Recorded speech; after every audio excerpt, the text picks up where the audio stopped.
Welcome, race fans, to the world's famous Indianapolis Speedway, where horsepower meets adrenaline here tonight. This is the Brickyard, the hallowed ground of motorsports, and today we're bringing you a thrilling showdown at one of the most iconic tracks in the world. My name is Tyler Jones, and I am here with my co-commentator, Owen Lax. We should have an action-packed race tonight, Owen. What do you think? That's right. We're live in the booth for another heart-pounding NARAS race. The 2.5-mile oval is ready, the drivers are strapped in, and the green flag is moments away. With high speeds, daring passes, and strategy at every turn, Indianapolis is set to deliver edge-of-your-seat action. Now, if you look on your screen right now, there's the track info. This is a 2.5-mile long track like he did announce, with 9-degree turns, 4 corners, but these straights are going to be a little bit long today, Owen. How many sets of tires do we have tonight? It seems like we're going to have 8 sets of tires for the entirety of the race here. It's going to be 100 laps at this speedway. Tires are going to fall off really early, so I think we may see some people possibly go through all 8 tire sets here in this race. I feel like that might be a possibility. 8 tire sets. Looks like pace speed is going to be 55 miles an hour today. It seems that our field today is going to be stacked with talent from across the globe. They are all vying for the glory at this speedway. From seasoned pros to rising stars, these drivers will push these machines to the limit, navigating these tight turns and long straights that make Indy a true test of skill and nerve. And let's not forget the stakes. Whether it's fighting for the win, chasing championship points, or earning bragging rights at the Brickyard, every lap will count here tonight. Expect precision, strategy, and maybe a little chaos as well as these drivers battle for supremacy. And I feel like that battle is going to happen tonight. I feel like we have roughly maybe 5 more minutes, if not, before our green flag is thrown tonight. It is going to be an action-packed race. I promise you that. From green flag to checkered flag, it is going to be an edge-of-your-seat nail-biter for these drivers. All right, and we're going to go ahead and take a look at these drivers qualifying here tonight. As we can see that everybody here is ready in qualifying. So we're going to take a look at some of these drivers here. Marshall Harris in the 21 here tonight. Finds himself in turn 1. Anybody you're looking at, Tyler?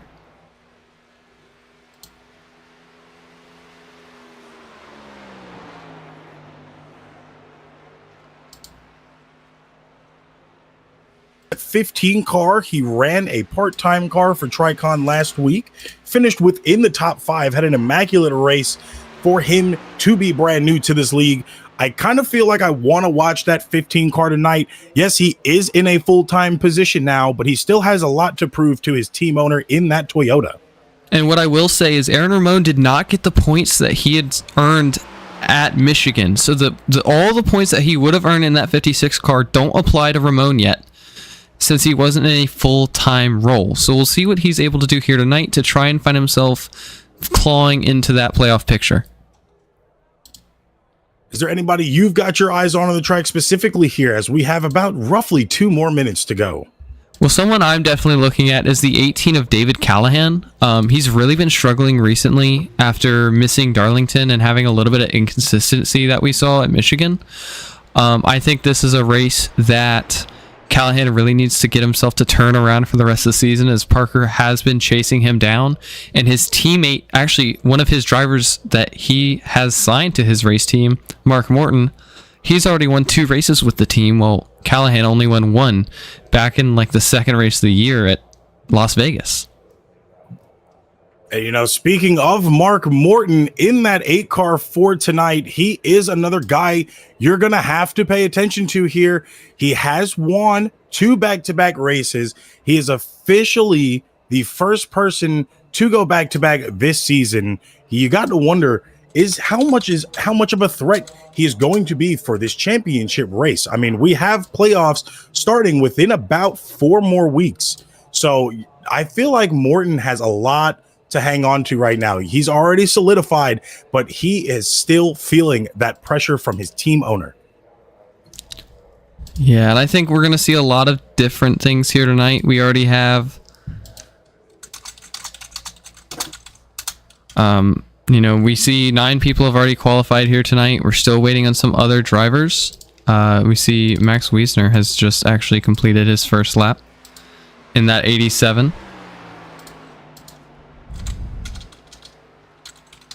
And not many drivers are still on the track. We are under 50 seconds away from them going to their drivers meeting. And then we will be here for the green flag race at Indianapolis.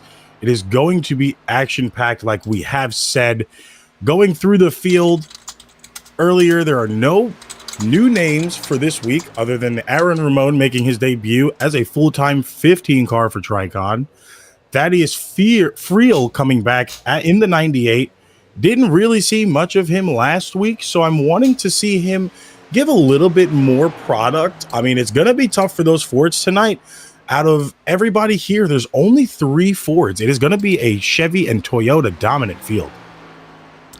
Yeah, and it's weird to see, for a while we had a really good balance of Fords, Chevy, and Toyota. We used to not have any Toyotas here in the Cup Series. But recently we have seen the resurgence in that manufacturer with Tricon and Callahan both running that. As these drivers are going to move into their drivers meeting just to make sure all of their rules, all the rules are known and clarified before the race here tonight. And Tyler, do you have anything, you're thinking about as we move into this time of the race? I'm just hoping tonight that this will be as clean as possible. What I've noticed from peeking in the tower when these drivers have been periodically practicing throughout this weekend, the tires seem like they are going to fall off early. We are in October's weather. It is a little bit chillier here this afternoon, so you've got to wonder how much these tires are going to wear off, especially on these straights with the draft. Entering corners is going to be a little bit tricky the farther we get on. I'm just worried that with the tire management, there might be a lot more cautions the later this race goes on. Yeah, and cautions are going to be a big deal here tonight. In season 1, there was an overtime finish actually that involved me, and I had been up front for a lot of the race. And, one caution can really, change the outcome of a race depending on when it is or how it affects each driver in the field. And I think really what it's going to come down to is you're going to have to manage your car in the long run and making sure that you can actually get to the end. But at any point in time, someone else can make a mistake and it can really change your race. Absolutely. And that really could be your make or break deciding factor here tonight. We're just going to have to sit here and watch it.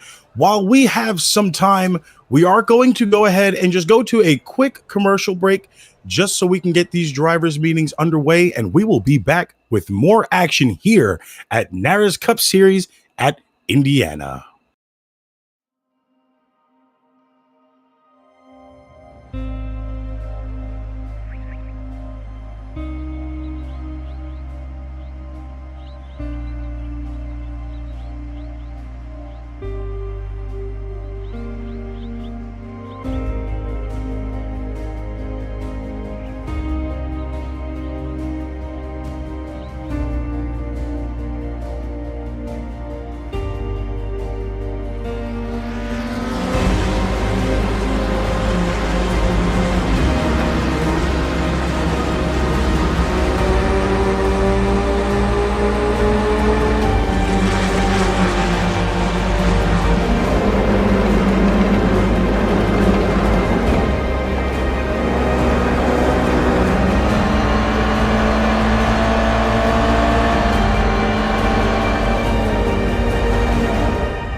It is feature time in Tulsa. Let's go green. He's got the run, but isn't enough. It's a drag race to the finish. Culver goes from third to first in the last quarter.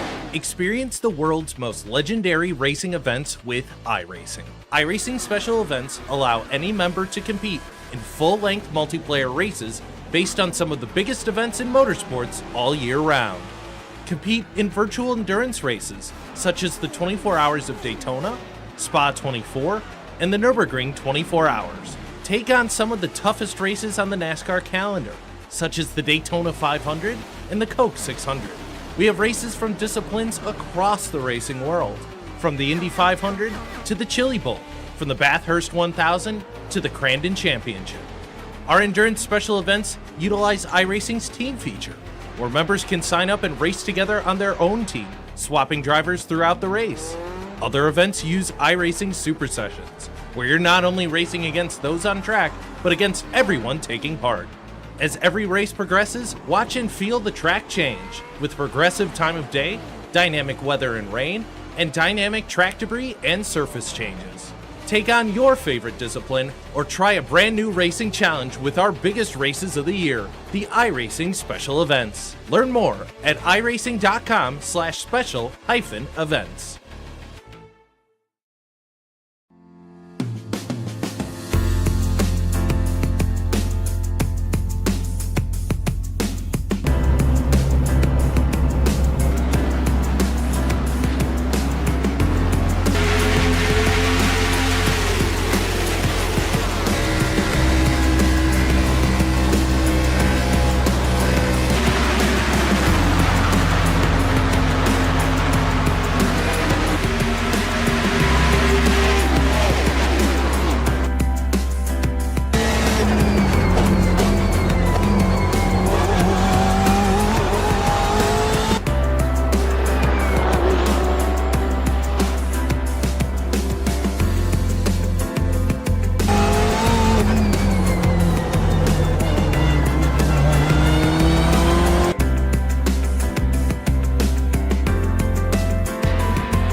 And we are back here for NARAS Cup Series at the Brickyard 200.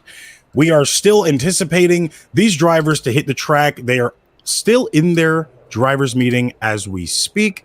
We are going to touch base on a couple of notes that we have talked about in the beginning as we started rolling for pre-race. Right now, we have a three-time winner. He is actually tied with my co-commentator in the books here for all-time wins in a single season. He is going for his fourth win right now on the season. If he can nail it here today, it will solidify him in history in NARAS. Owen, what do you think about your record might being broken here today? Well, I mean, if he ties me, it's definitely a big thing for him. I mean, and he'll definitely be around a little bit longer than I am in the Cup Series. So I think, records are made to be broken. So, I mean, all to him if he gets up there. I don't think it's going to be hard for him tonight. He really has been the class of the field, especially recently, going back-to-back at Darlington and Michigan. So I definitely think he has the ability to do it tonight. I personally don't want him to because it would make me feel better. But I do think he has a really good chance at doing it tonight.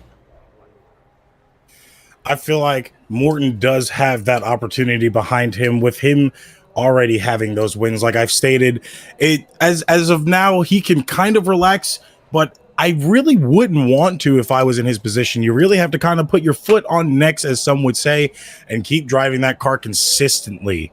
Right here, we have, I am hearing engines starting their engines.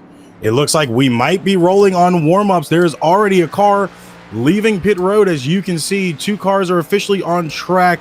Let's see who we have out there. Looks like we have the number 3 car sitting in a Chevy of Carden Hansen. We have the 88 taking track right now of Joshua Mason. we have that 8-car, 3-time winner right now, running the National Guard paint scheme. Little reverse paint scheme here, blue, red, white, and blue of Mark Morton, going for his 4th win of the season. And the last car on the track right now, that 18 of David Callahan in the Skittles car. And speaking of that 18, you know, he had a pretty rough week last week. It didn't work his way. He missed the week before that. You've got to wonder if he's going to be able to pick up his pace and kind of put himself back where he wants to be for the rest of this season. Like I said earlier, we only have 4 more weeks until we start the playoffs. This is really make or break time for some of these drivers. Yeah, and I think drivers, especially like we talked about earlier, Aaron Ramon in the 15, you know, he came in a lot later than all these other guys, and he's found himself at a points deficit. I really think he's going to, you know, be in a position where he has to find himself in victory lane to actually get into the playoffs. We'll see if he's really able to do it. I mean, I'm a little bit biased, but I definitely think he can. I have seen him race before. But really, it's going to be different for him. It's people he hasn't raced with. Being new to the series, you know, it's not really a car that runs very often anymore. So we'll see how he manages his time here. But we will really have to track what he's able to do tonight and over the next few weeks. And speaking of that, it looks like Aaron has just taken the track alongside another rookie, Thaddeus Friel Jr. in that 98 car. Those are really, I say, those need to be your 2 to watch here tonight. With this oval, like we said, it is only a 9-degree incline on these corners. These tires are going to wear fast. I'm wondering if these rookies are going to be able to hold on as long as possible to make the impressions show for the rest of these drivers that they are not here to play around. Even though they're far off on these points, they will be coming back for next season. Yeah, and I think one thing you have to realize is that, you know, we still have the major wild card in Daytona to cap off the regular season. Even if they struggle for these next few races, they can always go into Daytona, find themselves in victory lane off of maybe 1 or 2 lucky moves, and have a really good playoff run later on, since they kind of understand the car a little bit and who they're racing with a bit more, now that they find themselves in that postseason sort of area. Right, we have almost all cars on track right now trying to get their warm-ups in. This is the last hurrah for these drivers to make these setups that they have tonight with their teams work. One car I have not seen on the track yet, notably, is that 4 car of Corey Rainey. He had a little bit of trouble last week. You got to wonder if his crew chief and him have had that talk over the weekend and throughout the rest of this week, because last week it seemed like his crew chief had him set up to only come in and do a fuel run, and it was meant to be tires. So you've got to wonder if there's going to be some type of disconnect there tonight with his team or his car. Yeah, and I think, I mean, he has struggled. You know, really at the first half or so of the season that we've run so far, he's been really the Mark Morton of the first half of the season. But ever since Morton came in, you know, we see Rainey, he'll run really good, but he'll struggle in that final stage. But I think somewhere like Indy is going to be really good for him, especially if people can sort of get spread out and he can have a bit more leeway with his strategy. I think he won't find himself in as much of a desperate position as he may have found himself in Michigan last weekend. Right, and a lot of people will say it's a little controversial what I might say here, especially our pulse hitter right now of Mark Morton. But it really did look like early on in the stage 3, that it was Rainey's race to take. Just unfortunately, the disconnect with his team kind of costed him that spot. Yes, he's already got a win earlier on in the season, and he is locked into the playoffs. But the more playoff points you get, the better it seeds you going into the first race. Right, and Corey's really going to have to pay attention to that, because we've seen drivers go in with no playoff points, and we've seen them always, you know, kind of find their ways at the front either way and kind of either win their way into the next round or maybe kind of just barely get enough points to move on. But we've even seen the opposite, with people getting a ton of playoff points, having a really bad 3 races and getting eliminated even in the round of 16. So while playoff points may not, determine your playoff run, the more you have is definitely going to end up in your favor, because it will just give you that little bit of an edge over your opponents. And, depending on the field size, that may mean even more in the playoffs than, in the normal Sunday racing. We have roughly about 7 more minutes until we get the green flag here. These drivers are about comfortable. They've had enough laps put down right now. Some have already gotten 4 to 5 laps on the track. Most of them have just went out for 1 and came back in. So you've got to wonder if a lot of these cars are kind of dialed into where they need to be tonight, and have already talked with their team to kind of solidify the strategy, whether they are going to be working together or not. And that's a lot of what I've seen over the last couple of weeks. There hasn't been much teamwork early on. We did see a little bit of it with Broadfoot and Rainey. We saw some last week with Gage and his teammate, but there really hasn't been much teamwork or manufacturing work together to try to dominate the rest of the cars in that field. Obviously, that's not going to work all the time. They're going to end up fighting for positions at the end of the race. But I just feel like tonight might be the night where we see a lot more team communication. And I know some of these big teams like Parker Motorsports, Tricon Garage, David Callahan Racing, they're going to be the teams that really want to focus on that, because they have really the most input and they have the biggest source of input from their drivers. So a race like Indy, that's going to be very, I guess, communication heavy for each car and driver. It's going to benefit those teams that have a larger number of entries and are able to kind of, have those teams work together. Absolutely. And right now, a little bit of information coming in from pit road. It seems like the number 8 car of Mark Morton and the 3 car of Carden Hansen have asked for an end of line here. So you've got to wonder where their strategy is coming from. I mean, Mark was a pole sitter. Yeah, and that's really interesting to me, because as far as I'm aware, Morton wouldn't have any issues from Michigan, unless he's just kind of expecting a really big wreck in turn 1. That is something that we had last season. So maybe he's just hoping that there's a big wreck turn 1, and by finding himself at the end of the line, he's going to be able to, I guess, kind of avoid that incident and just leave himself a little bit of room. Hopefully that's the case here. It's probably a smart option. I don't know though, because it looks like he is staying in grid unless he's going to wait here to go to the back. You see the 3 car kind of go low off your screen, acknowledging he wants other people to pass. So the 8 car might have changed his mind here and realized that's probably not a good strategy to do in this first stage. Yeah, and let's go ahead and talk with that 8 just to kind of try and figure out maybe that decision behind him. So we're going to go ahead and ring up Mark Morton. Mr. Morton. I'm doing good, boss. Hope you're doing good. I'm not trying to take too much of your time. I know you guys are about to go green. It seems like I had an in-pit report that you were going to take an EOL. Did you change your mind there? Yeah, I did. I was going to start in the back and do a little back to the front, but I nothing against anybody. I was as narrow as it is coming out of turn 2 and 4. I didn't want somebody to hit the wall in front of me, and then I rear them and get damaged. So I figured the safest spot is to be up front.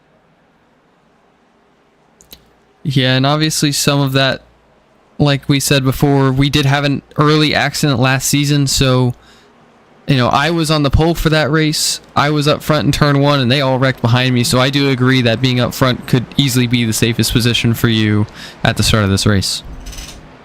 Oh yeah, no, most definitely. Hopefully I can. Since I started up here, hopefully I can stay up here. But it's as bad as tire fall off is going to be.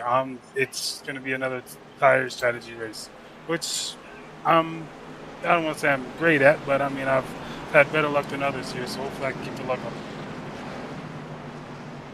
Hopefully you can keep the luck indeed. Do you feel like tires are going to be a problem here? I mean, we have a lot of sets, but it seems like that you guys have kind of been falling off here in about 3 to 5 laps early on. Yes, definitely. Within the first 5 laps, you're losing about a second and a half, sometimes 2. Just depends on how hard you run. I did a lot of tire practicing through the week and before the race, so I kind of got my tire strategy on what I want to do for each stage and for the final stage. And I mean, do you really think this race is going to be more of a concern on your tires and how you're saving them, or do you think you're more worried about making your fuel go the distance here tonight? Well, you get about 23 laps of fuel, and my fuel thing doesn't tell me how many pit stops it's going to be, but definitely tires are going to be, I'd say about 50-50. If you can manage your tires, you can go that extra 3 or 4 laps more than anybody else. But if you burn up your tires, you're going to want to pit early so you can get those tires. So definitely, like I said, tires is going to be more important than fuel. All right. Well, I think that is going to be all from us here in the booth. We are going to let you focus on the race tonight. Good luck tonight, boss. Hopefully we can see you capture 4. Hopefully so. And I'm coming for that 4th one. I'm gonna tie you tonight, hopefully. Yeah, we'll see. I got Jordan out there to wreck you. All right, you guys have a good one up there. You too.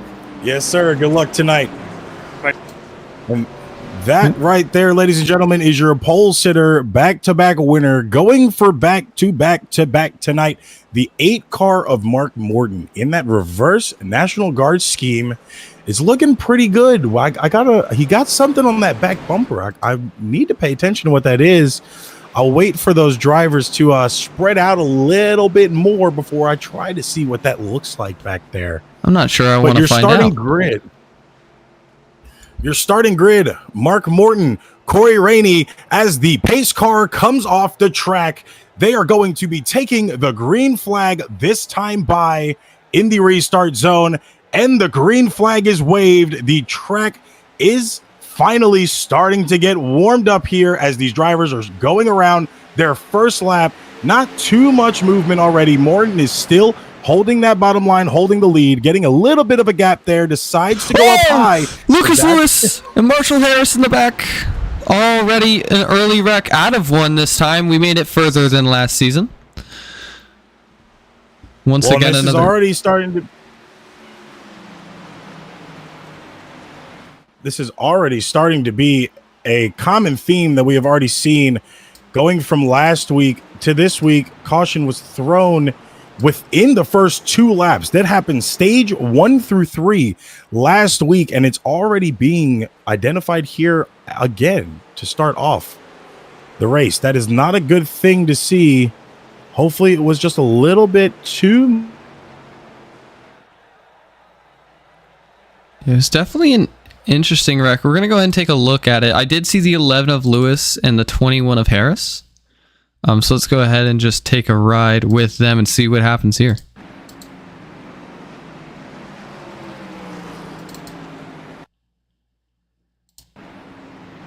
Not sure. Oh, there we go. Apparently there was a yellow flag in practice. There it is. Marshall Harris hard into the inside wall. Looks like it might be a potential race ender for him here. Lucas Lewis able to kind of get out of it without any major damage. Just a spin for the 11 car, but it is going to heat up his tires. So we'll have to see what happens there. We did see the 9 of Jordan Parker is actually listed as a lap down for some reason. I'm not entirely sure what the issue is there. I don't know if maybe he ran into an issue. We're going to go ahead and take a look at the 8 of Morton. Yeah, the pace car is finally on the track.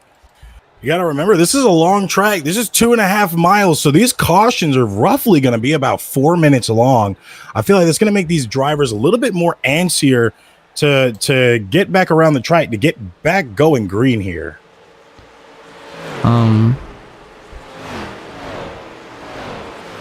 Hang on, what?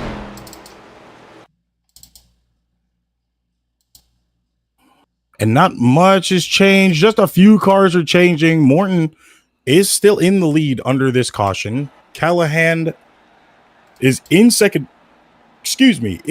place behind him.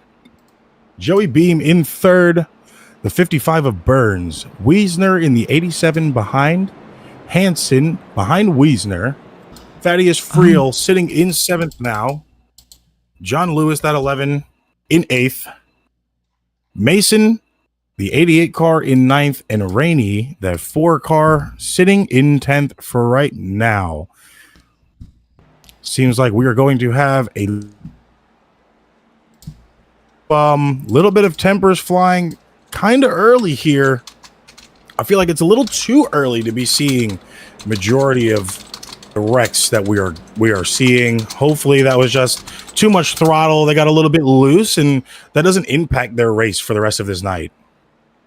Yeah, it's just, especially for the 21 of Harris, he's already listed as being out of this race. So, and once again, another really early exit for that 21 car that is really going to hurt him in the points. But, I mean, we see the 15 of Ramon is actually still on pit road, so maybe he could have gotten some damage there out of that wreck as he's just now leaving now. Yeah, it looks like we have actually 4 cars that are slotted as out. That would be the 9 car of Parker, the 21 of Harris, the 63 of Morgan, and the 05 of Peters. Yeah, and those were all cars other than Parker that we didn't see other than Parker and Harris, we did not see the 63 of Morgan or the 05 of Peters take a qualifying lap. So it is kind of interesting. You would think that maybe they weren't taking a lap to start at the back and be out of the chaos, but indeed they are just not on track anymore. So maybe some engine issues early on weren't able to get to the grid in time for those cars. Now, unfortunately, if Jordan is down and out for the rest of this race, that is really going to hurt Parker himself there. He is roughly, I believe, 10 points, not even. There's not even that much of a gap between him and David Callahan. So if Jordan's car is officially fully out for the night, that is going to hurt his chances of getting that regular season championship from Callahan right now. Yeah, and each of these points, obviously Callahan can have an issue next week or an early issue tonight, but that's kind of an area where you don't want to be sitting back and hoping for something to happen compared to being able to go out on track and fight for it. Sort of like we saw with Chase Elliott at Daytona and with Alex Bowman at Bristol. You really you want to be in the driver's seat of your own destiny here. And right now, Jordan Parker's not able to do that. Yeah, and it's very unfortunate early on. I mean, we didn't even get to go around one time. These cars are already have slight damage. Hopefully, the damage is fully repairable, because it's not really where you want to be within the first 5 laps of the race. On a 2.5 mile track, all damage accumulated by the end of the night is going to make a difference, especially if you're trying to catch your last opportunity within these 4 weeks to lock yourself into the playoffs if you haven't already by points. And we're waiting right now to go back to the green flag here after our first caution of the night on lap 1 involving Lucas Lewis and Marshall Harris, as the pace car is going to pull onto pit road. We'll see what these drivers are able to do here again going into turn 1. And once again, the pace car is off. Callahan and Morton side by side, taking us to the green flag again here at the Brickyard 200. Morton once again got a decent gap on that low line there, but it's not going to be enough to battle it out with Callahan. Unfortunately, he's going to have to go back, which is going to be a good thing for Morton. He had that corner to use the entire lane there to get his entrance perfect, hit that apex where he needs it to be, and hold this lead. Now, if you see, Morton and Callahan are already trying to add at least a second on the rest of these cars. They are almost 7/10 off already from Burns and Callahan. You've got to wonder, is Morton and Callahan going to burn their tires a little bit earlier? I saw that as we were exiting. Yeah, we do see the 3 of Hansen in the wall into 3. But what we did see was the biggest thing on that first lap is we saw Hansen and Callahan get single file into turn one, whereas a lot of these other cars, you know, they found themselves double wide going onto the backstretch, and that really hurt a lot of them. Yeah, and unfortunately, being stacked up like that is going to hurt trying to get that apex out of the corner. Most of these guys have been practicing on a closed track. They have not had many other competitors around them, so that is going to play out here now during these green flag laps. Callahan and Morton still P1 and 2. Callahan is not leaving that bumper of Morton, but Burns is now a full second back. And behind him, there's almost a second gap from fourth to the rest of this field. So it seems like right now, these three cars are trying to run away with it as much as possible. Yeah, and as we see the three of Card and Hansen pull onto pit road there in the back, it looks like Max Wiesner was able to make up a bunch of spots on the initial laps. Granted, he is 2 seconds behind the leaders and over a second and a half behind third place of Gage Burns. This is just, you know, another kind of performance that Max Wiesner needed, being a rookie here in this series and joining halfway through the season. Absolutely. This is something that is needed from Wiesner. He had a decent race last week, didn't finish where he needed to be, but now is currently sitting in position number 4. He has gained 10 spots right now from the beginning of this race. Morton and Callahan still up here. Burns not too far behind them, starting to catch in their draft, but not a distance that he would like to be sitting at right now. These drivers, these top 3 drivers right now, still low in their apexes, easy on the exits in the corner. Doesn't seem like they're letting off too much. So it seems like they have found their groove right now with these tires. But the more rubber that gets added to this track, the slicker these rear tires are going to be. And we do see the 15 of Ramon maybe starting to pressure that 87 of Max Wiesner. We saw Wiesner maybe miss turn 2 a little bit there. Actually, Aaron looking to go low into turn 3 decides to back out. But we see Max really struggling to hold that bottom now in that 87 car. Maybe a little bit too aggressive on the opening lap. So he's actually going to go down there in front of the 15. So we'll have to see how the 15 reacts to that later on in this race. But this battle here for 4th place, looks like 4th place through 7th place is really heating up back here as we see the 88 and Mason actually tag the wall a few times. And Max still trying to cover that 15. The 88 was still tagging the wall through that entire straight. They are losing time to these leaders, though. Wiesner sitting in the front of this pack here, dominating these other 3 cars in this pack. He is not letting them pass right now.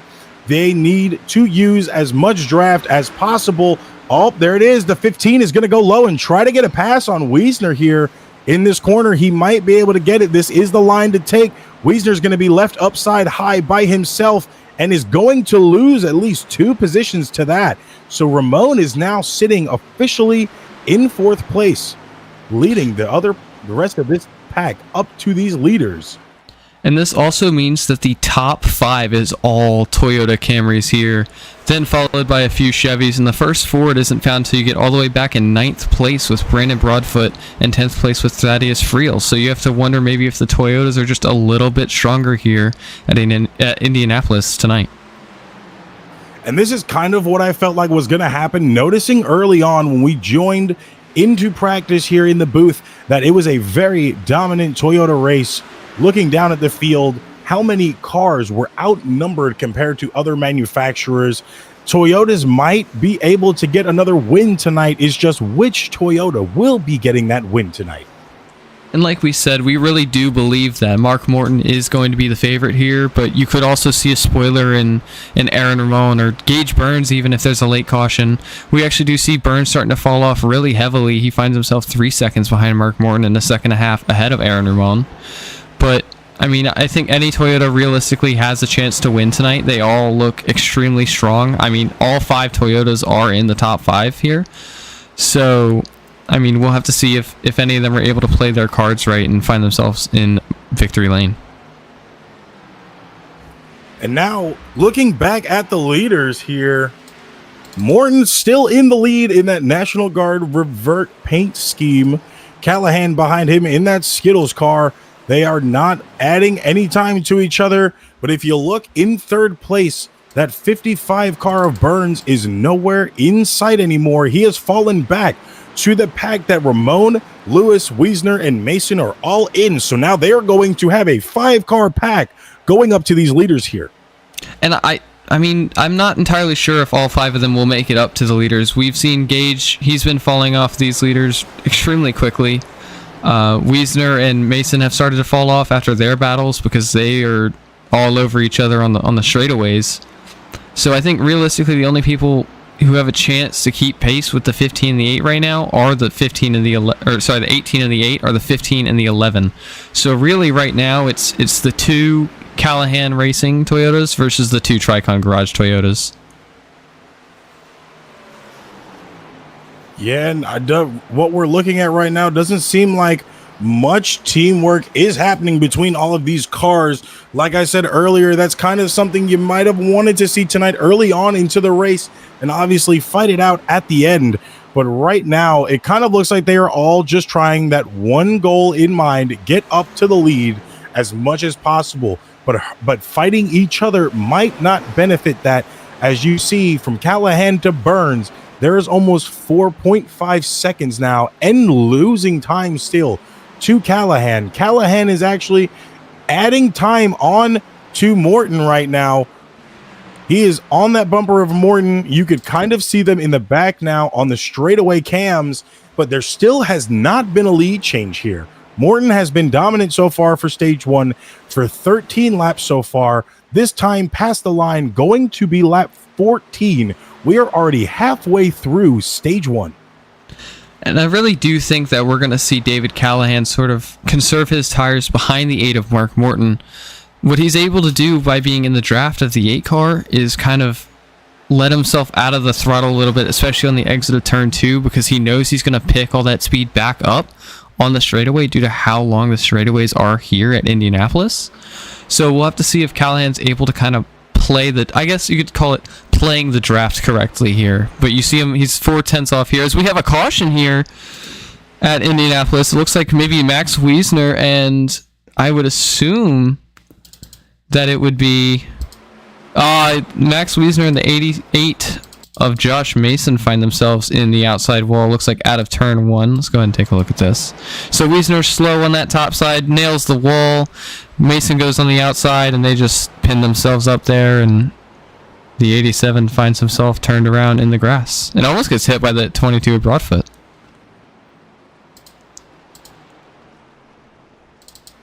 That's going to be unfortunate for both of those drivers. Hopefully not taking too much damage. It didn't seem like it was too rough of a crash on the 87's front bumper. Noticeable left rear damage there.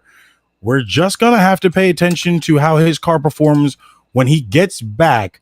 But as of right now, as they are underway for caution, the second one of the night, we will go to commercial break and we will be back shortly.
And we are back from commercial break there. Still under caution here. Second caution of the night. Lap 17 out of 30 for stage 1. And it seems like most of these drivers all pitted that time by, which is a very smart move because the tires are going to wear off the longer this race goes down. Yeah, and I think with a lot of people pitting, you're going to see some people be a little bit more aggressive and some people kind of realize how this run is going to affect their tires. And we're really going to find out who's able to do the best with what they're given. But at the same time, they're going to have to manage their sets if we're already using one of them 17 laps into the race. Yeah, and I mean, I feel like they had enough fuel. So going in there had to be for those tires. Like you said, it's going to be an eyeball game all night because you don't want to use that many sets. They don't have many sets as it is for the night here. Seems like we're going to go around the last time the pace car is off, and Morton will lead us to another green flag start. Callahan side by side as the green flag is waved again here at the Brickyard 200. Mark Morton taking a good gap there, went high again to get that good apex into that corner. Callahan already following suit. He has been behind Morton. Max Wiesner. A hard hit in the back. And Wiesner around again for another caution. The third caution of the night. Let's go back and see what has caused that wreck. Oh, a massive hit for the 87 here in turn 1 once again. Looks like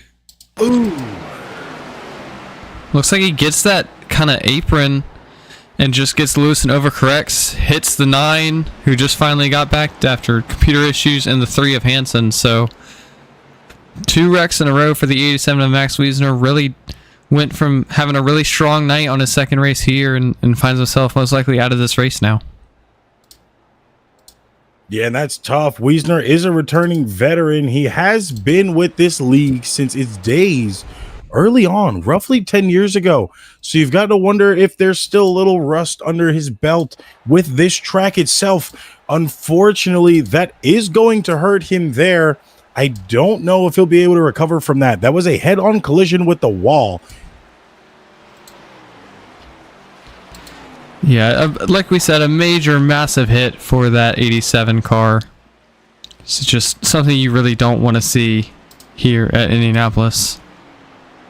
And right there, as I was looking at Morton going to the line to get that pace car, you could see Wiesner trying to get off the track. Car is still drivable to the pits, but he is contorted sideways.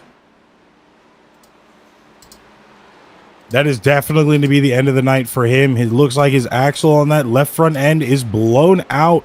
This driver is just trying to make it back to the pits so they don't have to call the tow truck onto the field here. He doesn't get in the way of that 17 or the 11, excuse me. Almost spun out entering pits there. So we're going to follow him and see. It looks like his night is going to be done.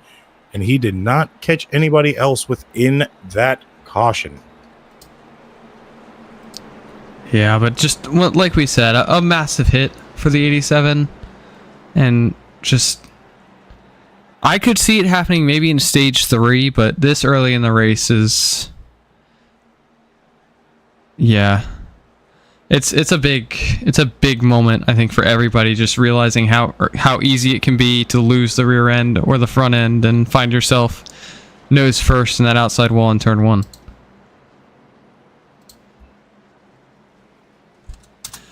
And I mean, you find yourself here recently, here, Tyler. So, I mean, is there anything you want to talk about on your end? I mean, looking at what we have here, we've had a stellar season so far for the league. Most of these drivers are anticipating what we have coming for next season. we have a lot on the line next season for what we want to do to kind of expand this group that we have here and kind of grow to be a bigger margin for most of the drivers. This has already been a confirmed thing, but for everybody else, we have not touched on this so far. NARAS next season, we do have a new series we will be heading to, and we do have a promotional video to show while these guys are still underway. So without further ado, I would like to present to you where NARAS is also taking their tracks to next season.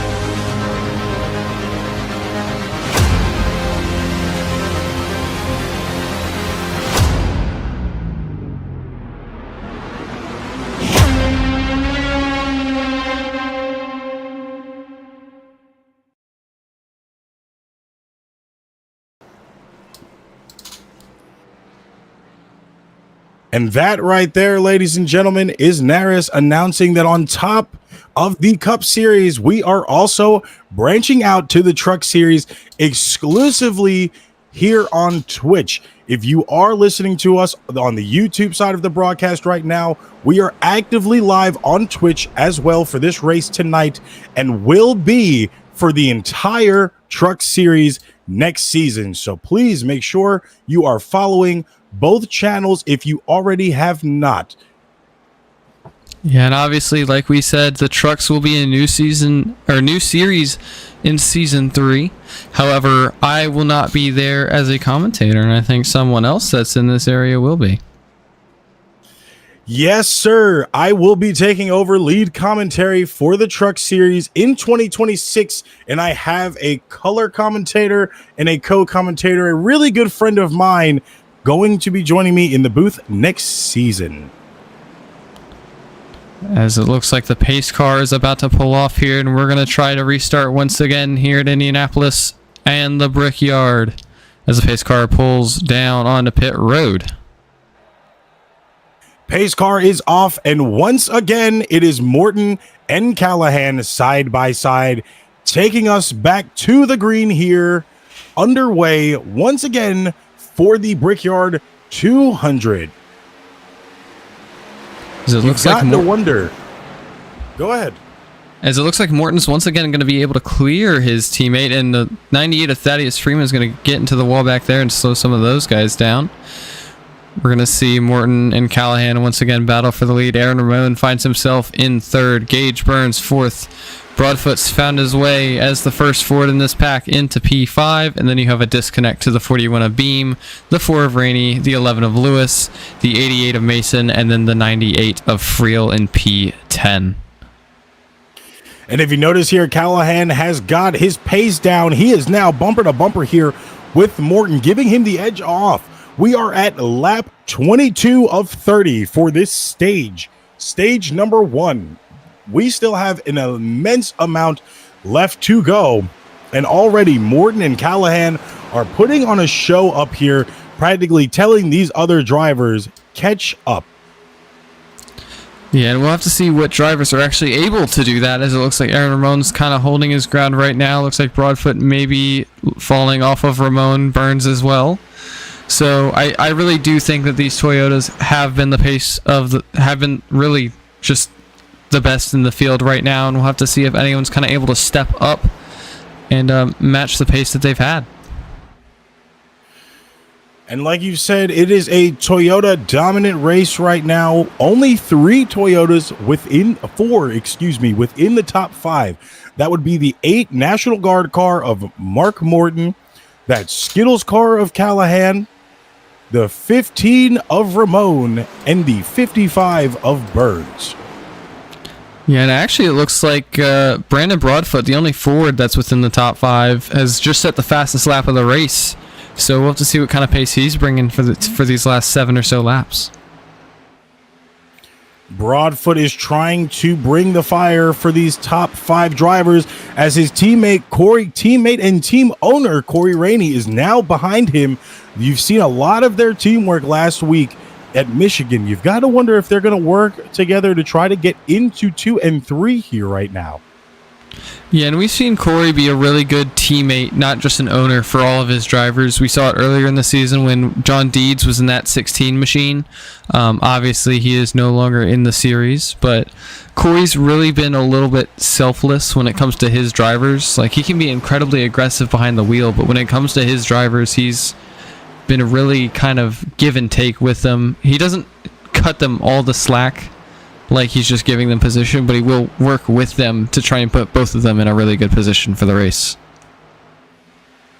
Absolutely, and that is not really what you see much out of team owners. It's kind of self-preservation. Once you touch that track, you get your team, you get your strategy together, and you guys all know how you want to approach the race, but you don't see as much of an honorable team owner as you will with Rainey. As you saw, he did give position up at Michigan for Broadfoot, still fought him, but didn't willingly give that position away like you noted. But right now, if you look back on this track, these packs are starting to slowly dwindle away from each other. You have the 18, the 8, the 15, and the 22 all bumper to bumper. Rainey in the 4 car, not too far behind them, followed by Lucas Lewis, Josh Mason, and Gage Burns at a distance to each other right now. So it seems like our mid-pack is already broke off, and these top 4 are going to be the ones to watch as we are on lap 26 out of 30 for stage 1. Yeah, and it looks like we're about to come here to 4 to go on lap 27 of 100. So we'll have to see if Callahan's able to hold off his teammate of Morton for a few more laps, or if, you know, maybe the 15 or the 22 are able to make a shot at these top 2. And something we haven't noticed while we were trying to catch up with that mid-pack for the first time tonight, the lead has been taken away from Mark Morton, that 8 car, now. So he is going to be tracking down Callahan to try to get that lead back.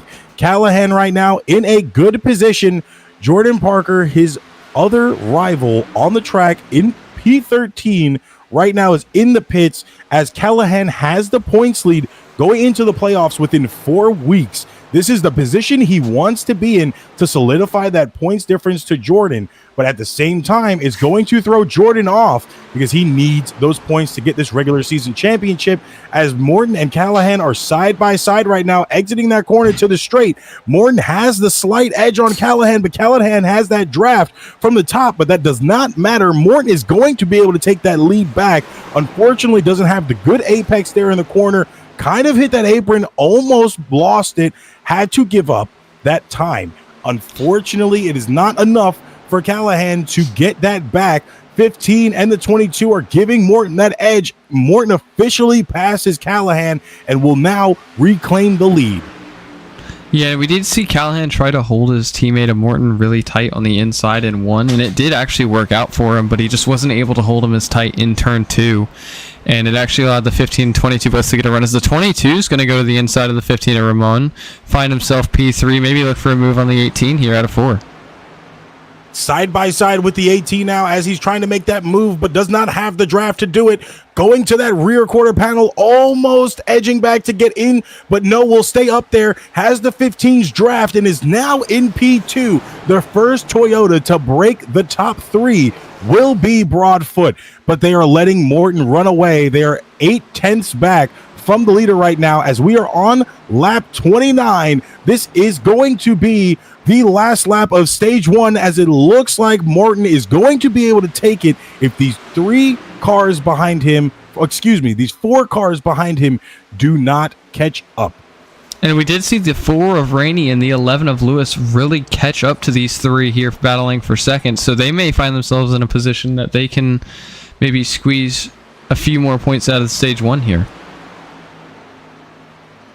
And squeezing they shall. Broadfoot needs all the points he can get to secure his spot. He really needs that win to dial himself in officially to the playoffs. But if he can make it off points, that is the goal. His team owner, that 4-car of Rainey, is already locked in from his win earlier in the season.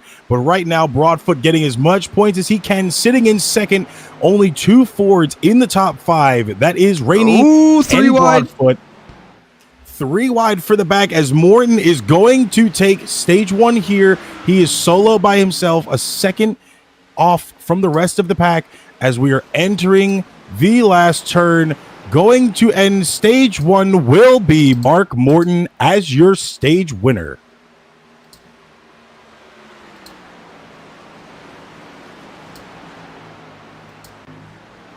Unfortunately for the other guys in that top pack, that was just not enough to be able to catch up for them. So Morton officially coming in hot off of 2 and has now already caught himself a stage 1 victory. So Morton just continuing his dominant run from the last 2 races. Gets, I can't even keep count of how many stages he's won in the last few weeks, but there's another one for that 8 car. As we saw Broadfoot start that charge late in the stage. We'll see if he's able to do anything in the other 2 stages. We saw Lewis start to work his way up. Callahan, we saw a major fall off from him once he got dropped on that outside. So I think just trying to avoid the freight train is going to be a big point in tonight's race. Absolutely, and right now you've got to wonder how Callahan is feeling. His teammates are kind of stacked up around him to an extent, but the main villain that is on his mind, that 9 car of Parker, is 16 laps down right now. That is going to hurt Parker's chances of getting this regular season title. But you've got to think, this kind of, for Callahan, this kind of has to be where you dial in and you relax and you just kind of go for your wins. You don't have to worry about battling the 9 right now. You have to worry about the rest of the guys around you. Yeah, and really, I think there was a point in time when Callahan was leading and it looked like Morton was actually blocking for the 18. I thought maybe they were playing the team game and trying to help Callahan stay ahead in the championship, but once Morton got around Callahan, I don't really think he was able to do much in that 18 car, like we said, getting stuck on the outside. So really, Callahan just has to make sure that he's consistent. He doesn't have to win every single stage, but the better he finishes, that's just more points that he's going to pile onto the 9, especially with the 9 being 15 laps down here tonight already. Right now, what Parker is really looking for is the cautions, which he needs to total a lot of cautions here to be able to get back onto lead lap. Him and Hansen are both the only 2 cars laps down here. 3 laps for the 3 car in 11th place and 15 for the 9. The 3 will get a lap back here, most definitely, so he should be 2.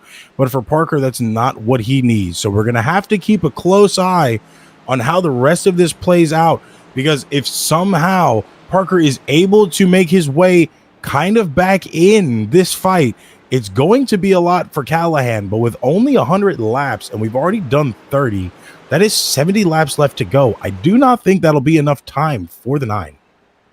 Yeah, and I mean, what we will have to see here, but obviously we saw Mark Morton win the race off of pit road. That's not the only thing he's won in the last few minutes. We're going to go ahead and talk to your stage 1 winner in the 8 car. Let's go ahead and find him here. Mark, this is Owen and Tyler. You got us? Yes, sir. I got you. Well, so far you are having a dominant night here. You came out, led almost all of stage 1. Callahan did get in front of you, but you managed to be able to hawk him back down and take that lead to get this stage victory. After going back-to-back 2 weeks in a row, you have claimed stage 1 here. How do you feel going into stage 2 with this car? The car feels really good. I just want to just stick to my strategy, well, our team strategy, and just hopefully it works out in our favor for this stage, and we get some green flag. Green flag laps in. And obviously, now we have had. Go ahead, Owen. And obviously, you have won more than just this stage in the last few weeks. Do you think that you can find yourself maybe working with your team owner Callahan to see what he's able to do in the point standings, as really his biggest rival in the 9 is not really in a position to do too much right now? Do you think that as a driver for Callahan, are you more concerned about making sure your team owner is ahead in the standings, or are you more concerned about just your own race and making sure that you're able to do what you need? A little bit of both. Like, I mean, I want Callahan to win the season championship. I mean, Callahan's a great guy. I'm lucky to be working with him and to be on his team. But I mean, if I'm able to help Callahan get max points for this race, then that's what I'm going to do. If it works out in my favor for me to win the race, then I'm good with that too. So looking at this paint scheme, it's a really good paint scheme. It is a revert of the National Guard logo, but I see you added a little bit of something to that back bumper. Is that your motivation to stay in front of these drivers tonight? Yes, it is. Like, that's kind of the reason why I wanted to start in the back and do like a back to front challenge, just so I can taunt them a little bit. But I didn't want to be cocky, and thankfully I didn't start in the back because with my luck and the little teasing joke that I would have had, I probably would have been in that lap 1 turn 1 wreck. Well, for the folks at home that are listening and not watching, he has it on the back. If you're reading this, you're too slow. And as it seems tonight, he is proving that to be a worthy point to put on your car. Pace car is in. We're going to let you get back to your team here, boss. Have a good luck in stage 2. Thank you, boss. And we are back to green flag. Morton still in the lead, already in front of Callahan. Callahan trying to go low here, almost picked off the move that Morton was making. There was a little bit of contact with Lewis and Callahan right there, as that's going to cost Callahan a little bit of time to Lewis, but he will make it back up in this corner. Callahan already 0.3 of a second off of your leader and stage 1 winner of Mark Morton. Lucas Lewis sitting in 3rd, like we said earlier. Josh Mason in the 88 in 4th. Ramon in that 15 car is now officially in 4th, pushing Josh Mason back to 5th. Rainey in the 4 cars now in 6th. Broadfoot behind in 7th. Gage Burns in 8th. Joey Beam in 9th place. And Thaddeus Friel rounding out your top 10 here. And what I will say is we did see on that first lap, I think we saw the 15 have a little bit of a wiggle in turn 1. So maybe these guys trying to maximize the room on that apron, getting a little too low. It's kicking that rear end out, and they're having to save it mid-corner, which could be a big threat to some of these guys, especially if there's a late overtime restart. And these guys are just pushing lower and lower. And, somebody at the front may cause a mistake, and we see something like what happened with Max Wiesner happen to the whole field. Yeah, this is what we have been seeing here. It has been a very... everything... Okay, we're back. Sorry there, guys. We had I had a little bit of technical difficulties there for a second, but what we are seeing here is tempers flaring just a wee bit on the restarts of these races. But like we said in our pre-race, this is where horsepower meets adrenaline. This is the hallowed ground of motorsports. This is practically the track you want to race on. There's a lot of history here on this pavement, which used to not be pavement. So these drivers are bringing their all or nothing tonight. And I would love to see what these tires would look like if they really were on the bricks from all those years ago. I think you talk about flat spotting today, you'd have like ingrained lines in the tires when you pull them off the cars. There would be no tires. It would be by lap 30, by practically the end of the stage, they would have most likely had to change tires at least twice, which thankfully they're not having to do because we do have limit tire sets here. Looking back to the leaders here, Morton 2/10 off from Callahan in the lead. Callahan still comfortably sitting there fighting. You have Lewis in the 11 behind him. Ramon's still in 4th place.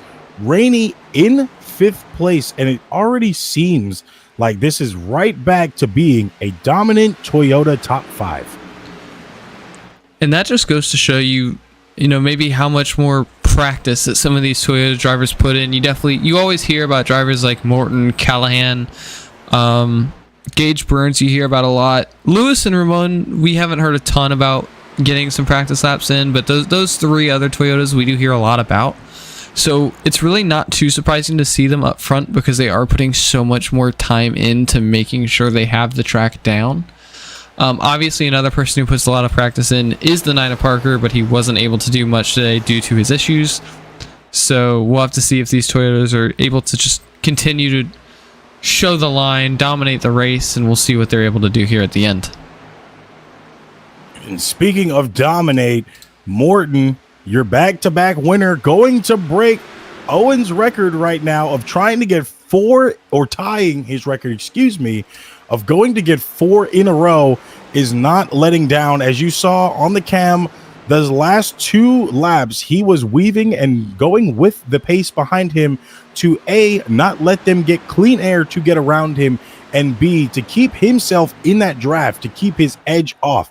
Right now, you see Callahan behind him, still 2/10 back, but is losing that time. Now officially 1/10 and about to be on the bumper. Callahan, Lewis, and Ramon are all bumper to bumper here, giving Morton that edge on these corners, but they are also probably making him sweat a little bit too. We have already seen Callahan able to take this lead away from Morton, but Morton was able to get it back. So Callahan right now has a lot of thought, a lot of process that he needs to figure out what he needs to do here to be able to take this lead from Morton and hold it comfortably. And what we do notice is when Morton has that separation to the 18 of Callahan, he's not sliding down on the straightaways. What I will say is usually what you're doing there is you are trying to break the draft, but more importantly, what you're trying to do is position your car in a way that if they do get a run, they're going to have to go to your outside. And the inside line here is going to be the better lane. So if you're already low, it's going to give you a better chance to defend that run in the turn if they are able to get it on you. And that's why you see Morton kind of sitting on that bottom line until he knows Callahan's not going to get that run. Then he'll slide up to go ahead and get the optimal line on corner entry. So that's something I think you definitely pay attention to. We'll have to see, if anyone else gets to the lead, what they choose to do with that information. But Morton right now doing a great job of being a defensive leader and controlling this race. Now, we have been paying attention here to these top 5 drivers, but I do want to go to our mid-pack and see what is going on here. We have in 8th place that 55 car of Gage Burns. He is in a pack of himself with Broadfoot in the 22 for one of Rainey's drivers. Mason in the 88 is behind him. Rainey following Mason and Gage behind them. They are slowly but surely trying to drive these exits as clean as possible.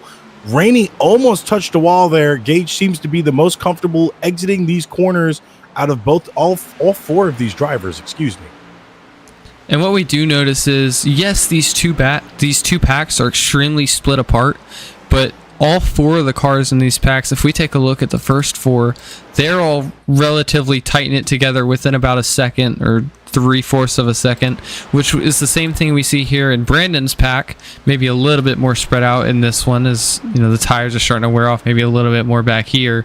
But these 4 are also really tightly knit, and then you have the gap to the 9 of Parker.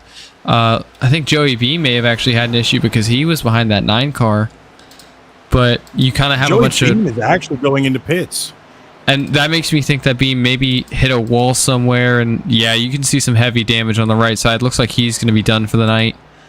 So a bad ending for Joey Beams. Callahan's actually slipped up. Aaron Ramon around his inside. Looks like Lewis may also try for a move here. Callahan's actually in the wall on the straightaway.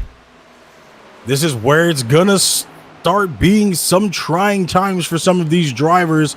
We are already at least 7 laps in to stage 2, 30 laps in stage 2, just like stage 1. These drivers are going to run the same strategy practically for stage 1 all over again. As long as cautions don't come out this stage, we might see a little bit of a difference on the strategy, because last time they were able to pit for that little bit of touch up on gas and possibly tires. But right now, if we stay green, that will not be the case, as Callahan is now fallen all the way back into 4th place. Morton still in the lead. Ramon now behind him, slowly tracking Morton down. He is only 1/10 off and about to be under that if he can hold it on these straights. And it seems like that's where most of these drivers' times are coming from. It is not the entry or exit into the corner. It's their attack on these straights, which is killing their time to the leaders. Yeah, we do see Aaron really get that run. Like you said, a lot of his time is coming from that straightaway, but it also comes down. Oh, the 55 of Burns in the outside wall out of 4. We saw him in the back of your screen actually nail that outside, and you were saying he seemed the most comfortable earlier. Maybe he tried to get on the gas a little too early and found himself in that outside wall. And that's normally what's going to happen here. He's still in the wall, and he's wrecked on the straight now in the middle of the track. That is our 5th caution of the night here, as it seems like Gage might have lost his steering there. And you have to wonder if that hit to the wall. That makes me think his hit to the wall really was enough to kind of break his steering. We're going to go ahead and take a look at it here. So he's coming out of 4. He blinks a little. Yeah, and just... It looks like maybe he just... I mean, he still turned in a little bit. Let's go ahead and take a look at his in-car here. From the 55 of Gage Burns.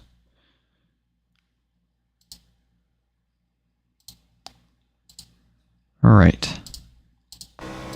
So you see him go into 4. Blinks for a second. Comes back.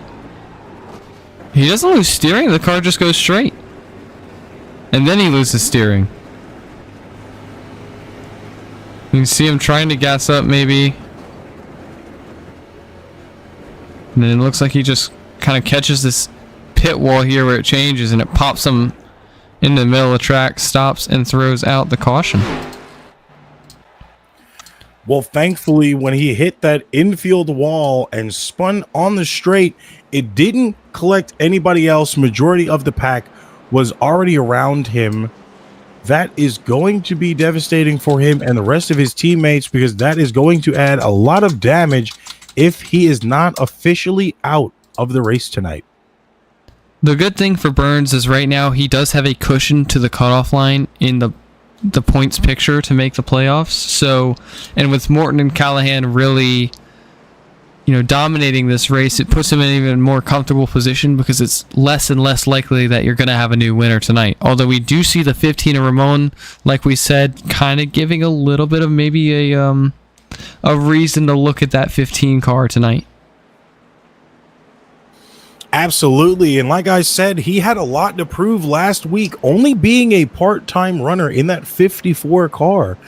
He was solidified with his finishing position and the way he raced clean last week, where the owner of Tricon wanted him to be a full-time driver. He is now sitting in that 15 car in P2 early on into this race. So I would obviously think that owner was very happy in his decision, and obviously that driver is putting on a show not only for the fans but for his owner as well, proving he will be here to dominate and will prove himself worthy for next season. And Aaron's somebody that, like we said, came in extremely late to the season. He only has a few weeks to make the points he needs. It's going to be a really tough battle to make those points up.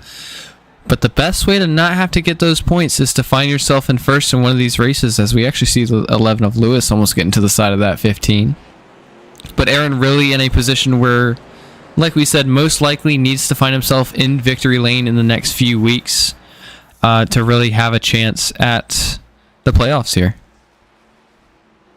Yeah, that might come to fruition tonight. So there might be a party for Tricon tonight if Ramon can pull the win out from up under Morton.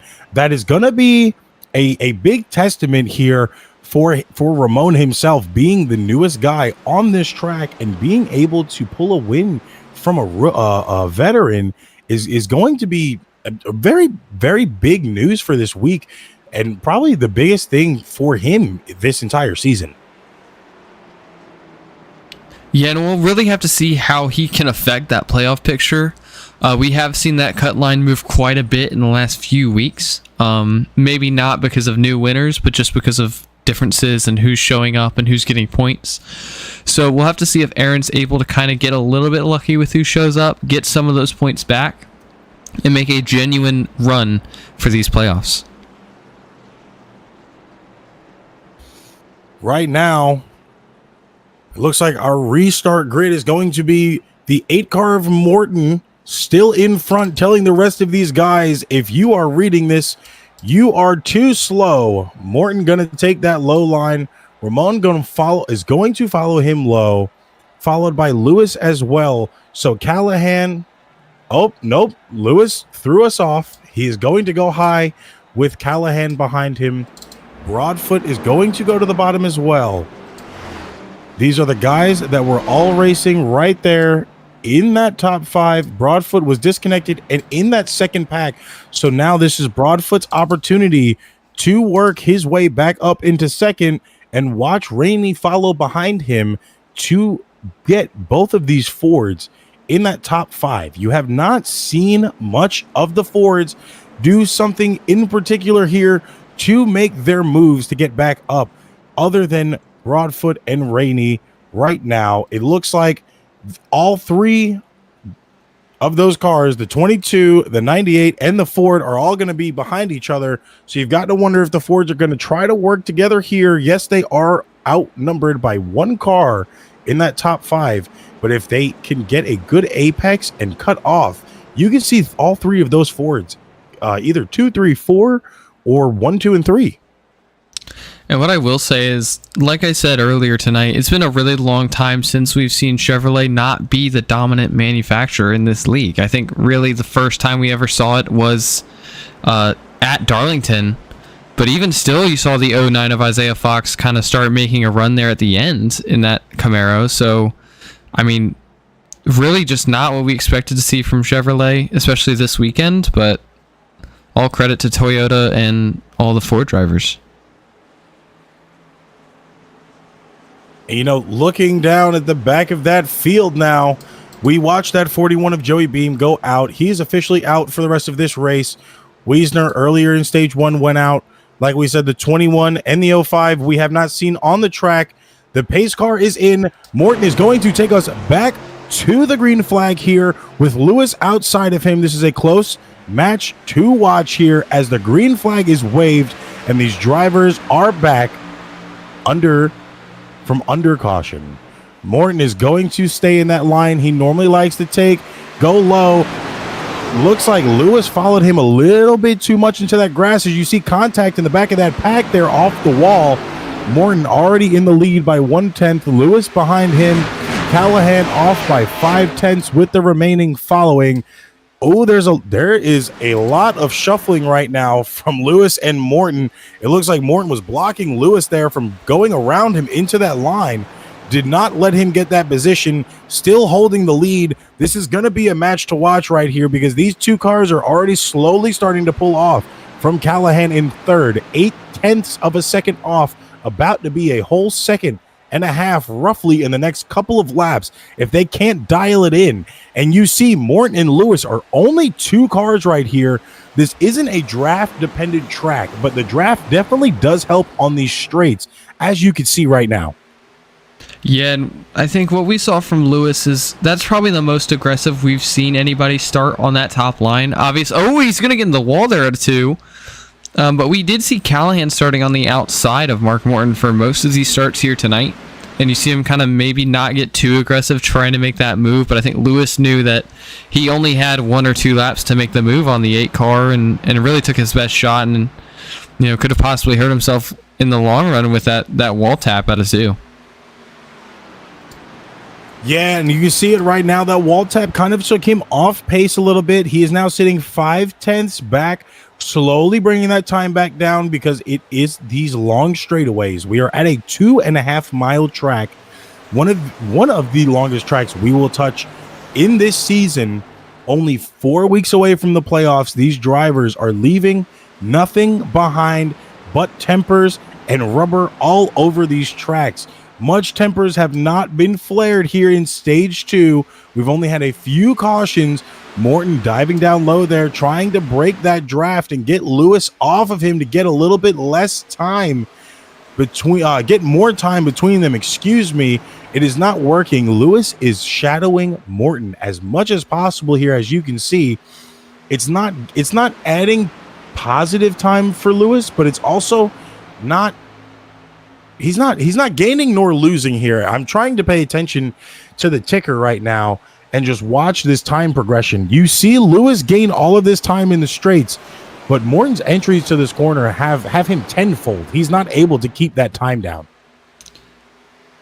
And I think a lot of that is due to the dirty air that Morton is going to drop back on Lucas Lewis. And the dirty air isn't as big of a factor as it is maybe in the current Gen 7 car, but it is still going to affect how hard you're really able to push that car on corner entry. And that's why Morton's able to make so much time on the 11 of Lewis, especially into turns 1 and 3. Yeah, and time he is adding there. Not much right now. Still slow paced. We are at lap 51, going to 52. This time by out of 30. So almost more than half of this stage is already completed. These drivers probably not going to make another pit stop until that stage 3 break or stage 2 break leading into stage 3. That will be the trying time for these drivers. They've had 30 laps in stage 1, 30 laps in stage 2, but the stage 3 is going to have 10 extra laps added to them. Yeah, and we see Lewis getting really close to the rear bumper of Morton here. You almost have to wonder if the reason that they're gaining so much time on the 15 and the 18 is that Lewis is putting so much pressure on that 8 car that it's forcing Morton to push a little bit harder just to make sure that he keeps the lead for these stages. And that could break Morton right there with his tires. That pushing, you see Lewis is now in 1,000th of a second. He is very close to the bumper of Morton here. He's going to give him a little bit of pressure in this corner, but he's going to go back to 0.2 worth of a second off, as there is still a fight going on behind the leaders. There are 4 cars packed up. That would be David Callahan, Aaron Ramon, Brandon Broadfoot, and Joshua Mason, with the rest of the pack not following too far behind them. There's only maybe 2 seconds differentiating the 2 leaders to the second pack, and from the second pack to the third pack. Callahan is leading this second pack right now. Ramon is behind him. Broadfoot in 5th place behind them, with Mason in the 88 following. You've got to wonder, Callahan has already been in the lead position. He has taken that lead from Morton at one point in time in this race. Broadfoot has moved his way back up into second at one point in time, right there, making a couple of moves on Ramon. Gets the position low, but that's going to cost him time to Callahan. He's going to almost bump the 15 there. Could have caused a caution, but they managed to keep it off of the cars and keep it clean. But you've got to wonder if is the 15 and the 22 going to do as much. I'm sorry, the 18 and the 22 going to do as much as possible here with these last few laps to try to get that lead pack's draft back. Yeah, and we see Aaron Ramon was actually doing a pretty good job, staying with the 22 on that high side. We did see him almost make contact with the 88 into turn 3. Could have been very poor for that 15 car. We see him not dive down when the 18 chooses to take everybody through the low line. He's the only one that stays high. As we see the Jordan Parker and the 9 actually nail the wall on the front stretch. But Aaron Ramon, he was up there with the Lucas Lewis and Mark Morton, but now he kind of finds himself in P5, falling off a little bit. I think he's maybe saving his tires, but coming to 5 laps to go here at the end of this lap, you have to wonder if maybe he's going to try and push to get P3 back here before the stage ends. And it seems like he's going to try to do just that. kind of dives low on Callahan there, not able to get the run, still behind him. He seems to be trying to line up to be able to overtake Callahan at one of these corners. He just doesn't know which corner he will be comfortable with doing yet. I definitely do think that Callahan and Aaron maybe started off a little bit quicker than they wanted to. We have noticed that they have been falling off quite a bit. His Broadfoot's in the wall hard. It looks like his right front's broken. Maybe the same thing we saw from Gage Burns. It looks like the 22's right front is destroyed, unable to turn the car in, and he's still on that outside wall. So possibly it looks like he's going to pull down and nail the inside wall here, and that's going to pull the caution out. I don't think that's not going to be looked at very lightly with him turning down and full throttling into that inside wall.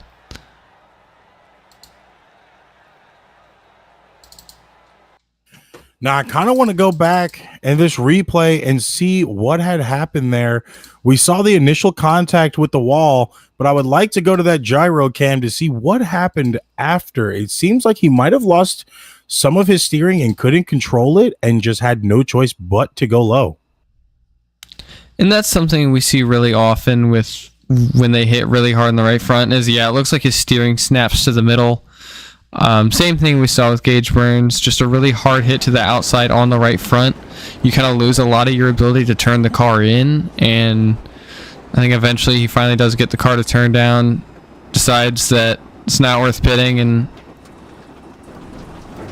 just goes in that inside wall out of two, blows the engine. So that's going to be day over for the 22 of Brandon Broadfoot, which I know some people in chat did have him picked to be a really strong contender tonight. And that is unfortunate for Broadfoot and Rainey, his teammate. As right now, this is our 6th caution of the night. We will go to a small commercial break, and we shall be back with the remaining coverage of the Brickyard 250.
from commercial break.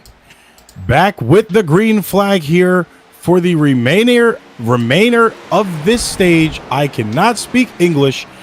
We are at a tough time in this stage here, as these cars are going to have to get everything back together and get their stuff in order here. As we have already seen, Broadfoot has had a wreck. He is most likely out for the rest of this race. I am having difficulties right now with our camera team. There we go. Mark Morton is still your leader, took the lead at green flag. Callahan sitting behind him, still trying to fight for that spot back. Lewis in the 11 car behind him. The 15 of Ramon in fourth. 88 of Mason in fifth. The 4 car of Rainey in sixth. Thaddeus Friel in seventh. And Carden Hansen in eighth. Broadfoot was in ninth place, but after that wreck is out of the race for the remainder, which will put Jordan Parker, that 9 car, in that position after, well, probably not, because Jordan is still 15 laps down, actually. Excuse me. He did take all of that. He did go into pits earlier to get all of that damage off of his car, so he would be able to get as much points as possible, because like we said earlier, he is behind Callahan just by a few right now for this regular season title. Going into the playoffs, we only have 4 weeks left. Our first playoff race is Chicagoland on the 8th. As it looks like Mark Morton is going to cross to win stage 2. Lucas Lewis second, David Callahan in third, Aaron Ramon in fourth, and Josh Mason rounds out the top 5. Corey Rainey sixth, Thaddeus Friel seventh, Carden Hansen finds himself P8, Brandon Broadfoot out of the race in P9, and Jordan Parker P10, 15 laps down.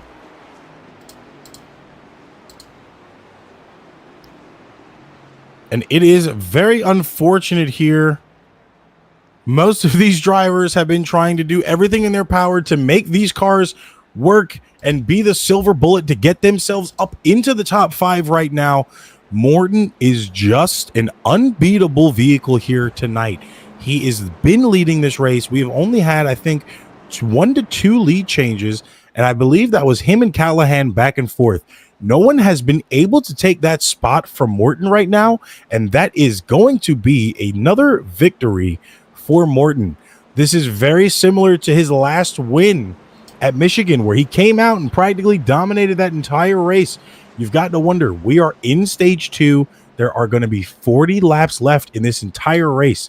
He is about where he was last week. It looks like he might be able to take this whole thing if he can keep that car where it is right now. But you also have to realize that at this point in the race, all of your biggest competitors are the ones directly behind you because they've made their way to the field.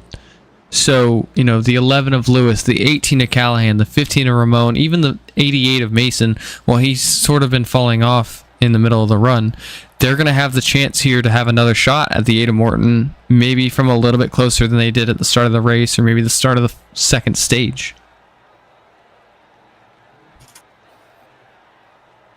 And I feel like that is going to be what is really going to break it here. Those 10 extra laps on stage 3 are going to be the deciding factor. Oh, the 88 of Mason. The 88 of Mason was turned on pit road. As we're under caution right now, I am going to try to see if we can get a patch in from this driver in the 8 car himself, representing Dave Callahan Racing, Mark Morton. Morton, you are showing us almost the same exact race that you had at Michigan. How are you feeling right now going into stage 3, taking stage 1 and 2 back to back? I don't want to. A little bit confident. I'm just taking it 1 lap at a time. I'm trying to mind my P's and Q's, make sure everybody's behind me, and just hopefully we can finish 1-2 with me and David, either me and David or David and me. I mean, obviously you found yourself in first in both stages tonight. That's another major points haul for you. At any point in time, are you considering maybe going for playoff points in the form of finding yourself in a really good points position, and maybe trying to see where you're able to get even when joining late in the season? Yes, no, most definitely. I'm trying to make up for the first couple races that I missed, as well as the Charlotte race that I missed. I'm just trying to max in and trying to catch. I mean, it's a long haul, but I'd have to, I think, win out stages and the race from here on out just to have a shot at this regular season championship.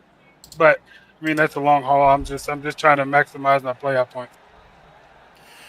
Now, with you catching these two stages back to back, your car has to feel comfortable here.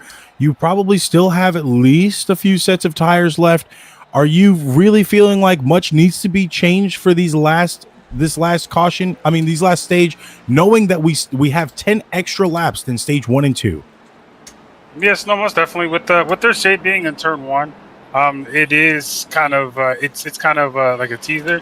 Because, with the shade, it's a little cooler. You can, gas it up a little bit. But I learned real quickly a couple laps with that, noticing that shade was there. I almost smacked the wall coming out of 1. So I just got to mind my P's and Q's for this. Sorry, they're talking in my ear and they're distracting. All right. Well, we appreciate you. Hopefully, we'll be able to interview you for post race as the winner. We're going to let you get back to your team channels and get honed in before this restart. So good luck, driver. Appreciate it, brother. Thank you. And that is your stage 1 and 2 winner, that National Guard 8 car of Mark Morton, which we saw earlier on that rear bumper. He had a message for these drivers, and that message seems to be true tonight. If anybody is listening at home that wasn't able to watch it, it says, if you're reading this, you're too slow. And right now, he is proving that sentence to be worthy enough to be on the back of that Toyota Camry. And I think the biggest thing right now is someone really has to prove to Morton that they can't read and just go around him. But we'll have to see if anyone like Lewis or Ramon or Callahan are able to do it here in stage 3. Callahan was able to do it once, has not been able to do it since then.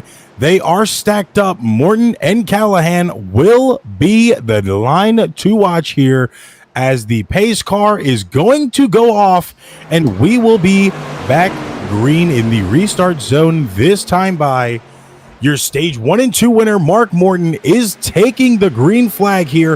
Him and Callahan had a decent start there. Looks like Callahan is finally understanding where Morton's restart point in that zone is going to be. Lucas Lewis is going to dive low behind him.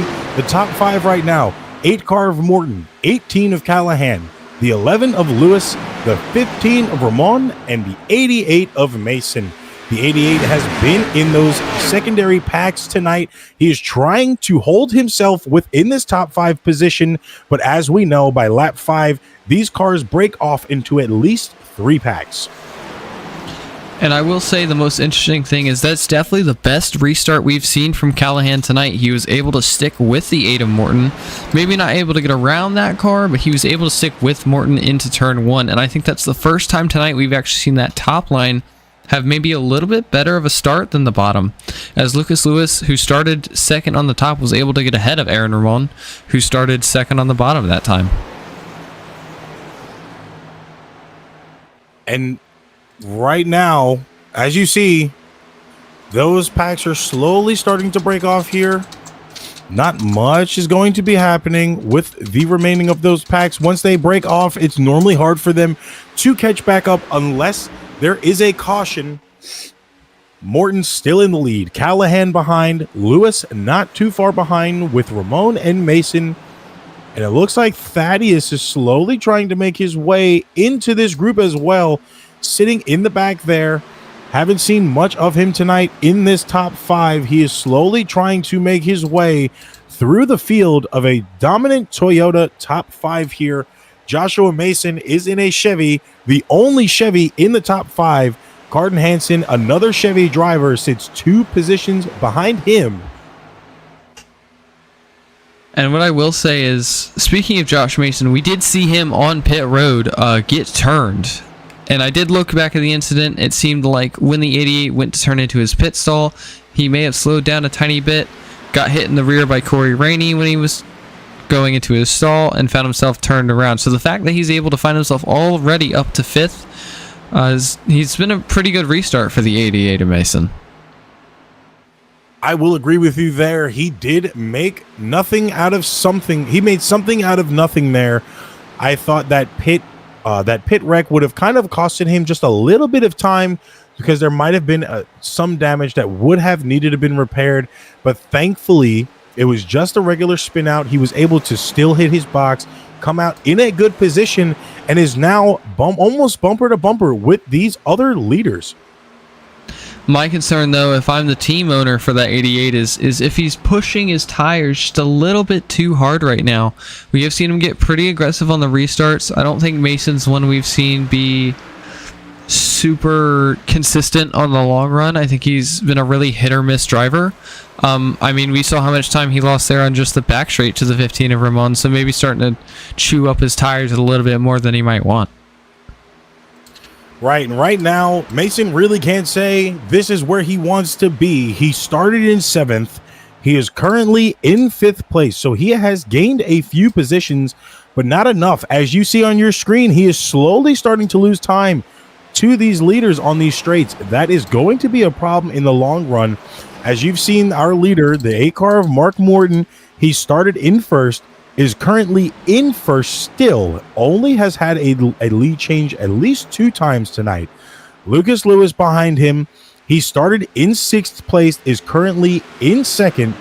This is where he wants to be for the night, where he wants to finish to the night, but he still has to hold on. The 18 of David Callahan started in 3rd, is currently still in 3rd.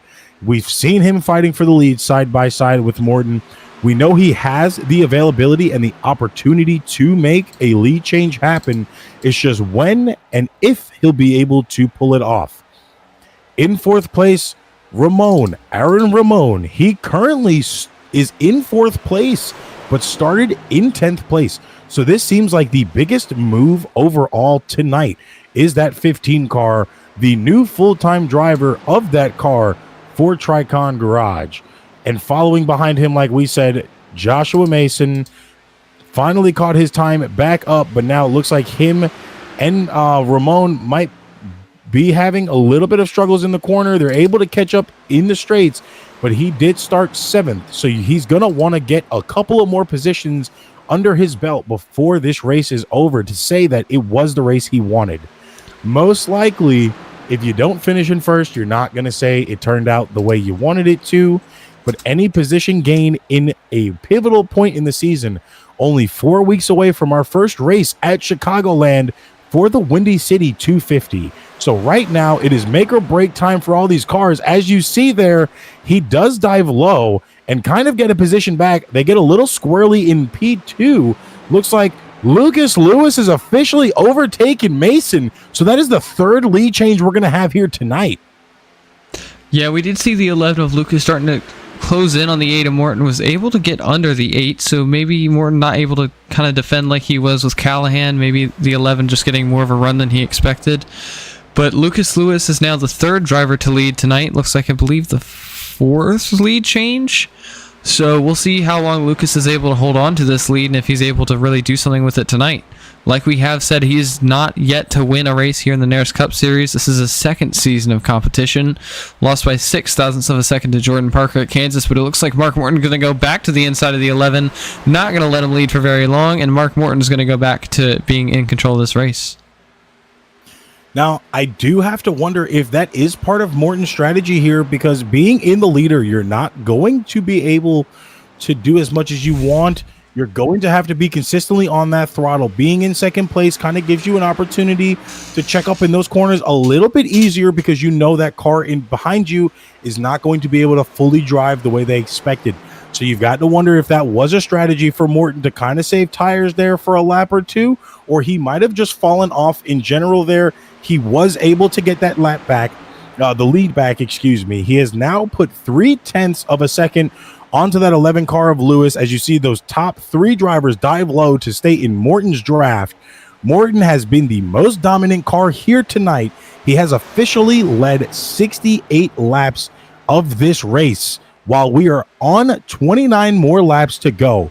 So he has almost ran 3/4 of this race in the lead. He's a very dominant car here. Yeah, and if history shows up once again, there'll be a late caution and Morton will end up third. So we'll have to see what happens here and if Morton's able to have maybe a little bit better luck than I did last season. But what I will say is I think if Morton really was trying to save tires and save fuel, I think he would have sat in second or maybe even dropped to third for a little bit longer.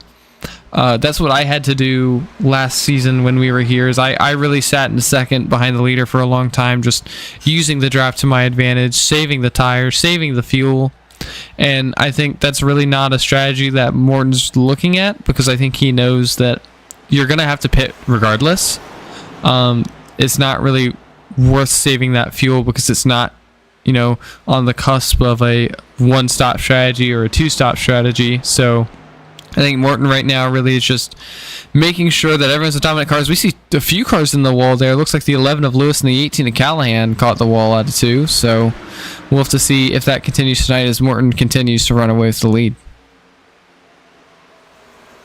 And run away with the lead indeed is what's happening right now.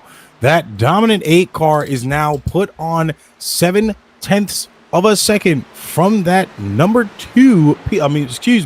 position 2, number 11 car of Lucas Lewis. This is going to be a pivotal point. They might have to go for tires here depending on how hard most of these drivers drive. If you look at your tower on the left-hand side, we have a decent amount of cars that have officially been retired for the night. Most didn't. Most have retired in stage 1 and 2. Peters, Morgan, and Harris notably have not touched track tonight. They never set their qualifying times. Wiesner went out early on in this stage. Joey Beam went out in stage 2. Looks like Burns is officially in pits right now.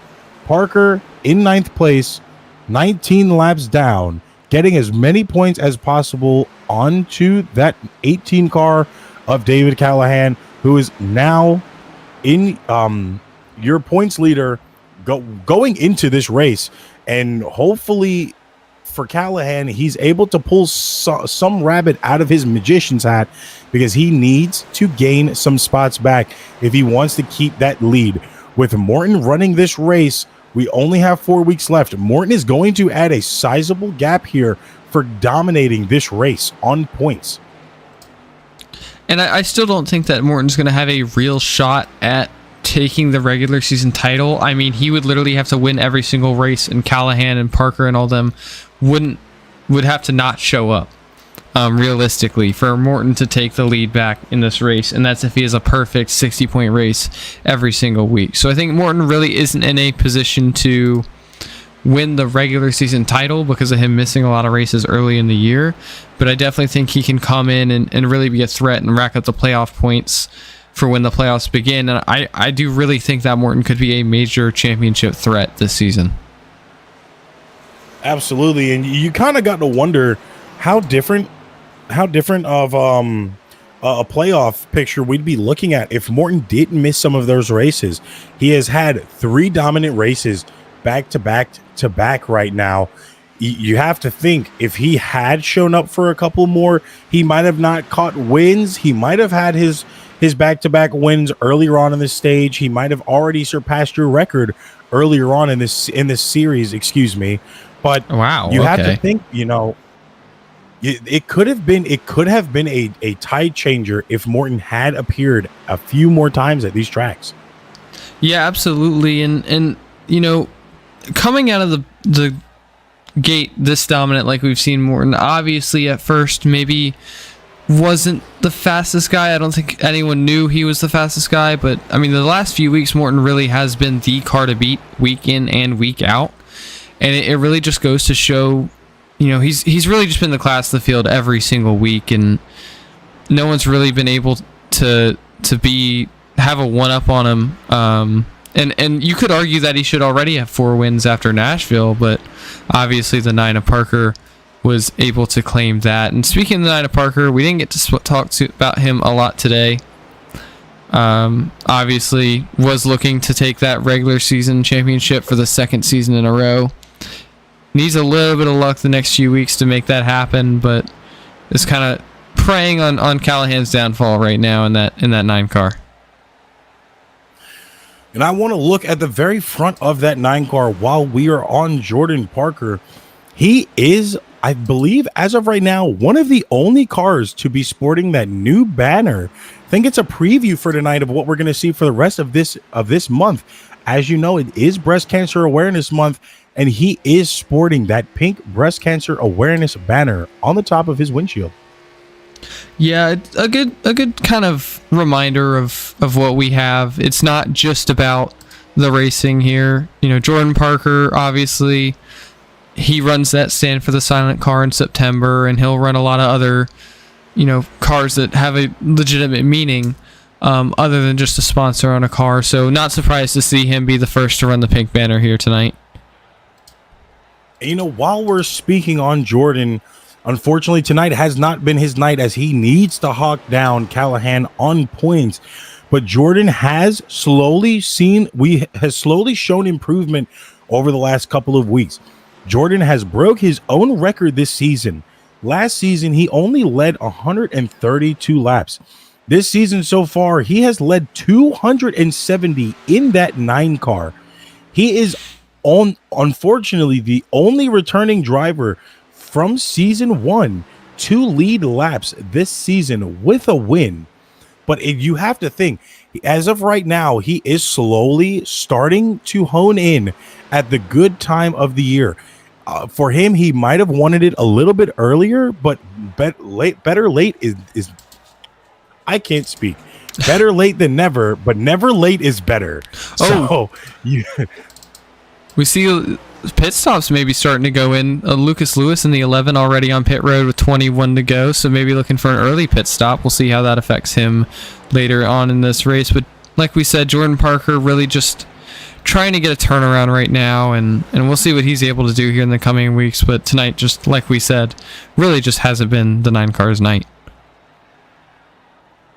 Yeah, and focusing back onto this leader, the 8 car of Mark Morton, the 15 of Tricon Garage's Ramon is now in second with a second and a half just over that onto Morton. He is now comfortably sitting in second. Josh Mason behind him, 5 seconds back from your leader. David Callahan still sitting in fourth, 8 seconds back from all of them. And Corey Rainey and Lewis are 11 seconds and 45 seconds behind. With pit cycles coming up with 20 laps to go, it seems like there is going to be a possible lead change here. We're going to have to keep eyes on people cycling out when Morton goes into pits, because this is going to be a pivotal time. What is Morton going to do? Is he going to run out his fuel until the very end and pit? We saw the strategy. We saw an early strategy last week. Of course, it's a different track. This is a 2.5 mile track. But we saw Parker go in a little bit early when he still had 7 laps in his tank. His team wasn't too fond of that.